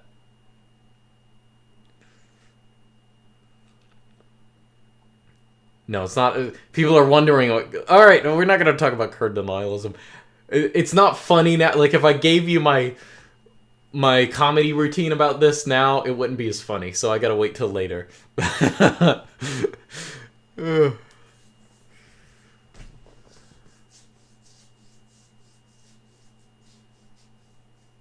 Ancient Iranian bloodlines, real or fake? Yeah, I mean, they're real.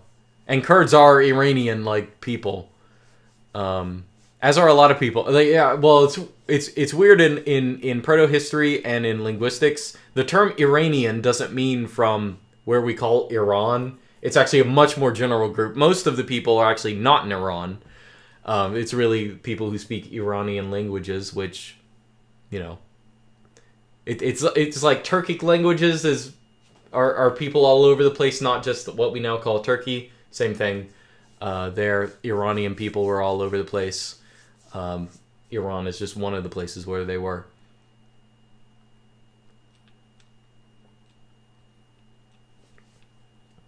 Yeah, and Kurds are Indo-Europeans. All right, so that's about it. I'm going to go home and go to sleep. See you guys next time. Thanks for tuning in. Oh, well, maybe I should just check the donations just in case I don't want to be mean. Oh, there are 2 more donations. Oh, I got to read them.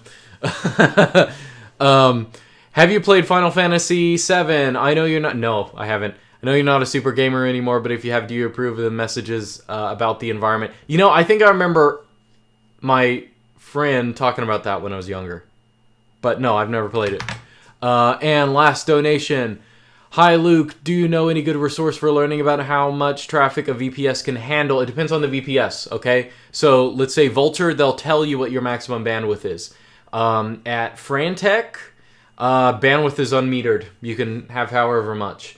Like bandwidth, like it's not, depending on what your computer is doing, like if you're just serving a simple site, it's not gonna, if you're talking about like CPU and memory, if you're worried about getting a lot of traffic and it affecting that, if you have a simple website, it is surprisingly, like, it's not a big deal. But I will say so my Peertube instance is just on like a VPS with Frantech, and I don't even know, let me look how much memory it has. It's not very much. I mean, it's nothing like that special. I do have 2 cores on it. Okay, and I have 2 gigs of memory. No, more than that. But I don't use that much. So, like, you don't need that much. I'll just say you just don't need that much in terms of processing power or anything. But anyway, let me read this. I'm curious about how much a small VPS can do. Listen, for most people, if you're just starting a website, smallest VPS you can that has, you know, all basic functionality, you'll be fine. Yeah, so yeah, if you just have your own, found a different, doesn't have a lot of internet content, or I can't find a good source. Yeah, it doesn't matter. If you're starting just like a simple personal site, like you could do it on the smallest VPS ever that has like half a mega RAM, half a gig of RAM, or like you know, a teeny CPU that's, yeah. I mean, even my personal website, which gets a lot of traffic now, I don't have like the cheapest option on Vulture, but that's only because I host a couple other things on that as well. But, you know, even big sites could get away with paying for like a, you know, $3 VPS, and it'd be fine. So yeah, don't worry too much about that kind of stuff. It's just if your provider puts caps on it, you do have to think about that, but that's not like a processing and memory issue. So, okay, that's it. Now I'm looking at the chat for the last time, and I'm trying not to be distracted. Is fellatio okay if you're married? No, it's still sodomy, and it's a mortal sin. And on that note, it's time to go. It's good we got that one in. It's good that we got that one in. Yeah, if you have desires for things like that, you gotta overcome that, because that's freaking. It's basically, I don't know. I can't say it on YouTube, but. You know what I'm saying. It leads to, anyway, whatever. Goodbye. Good night. Go to church tomorrow morning.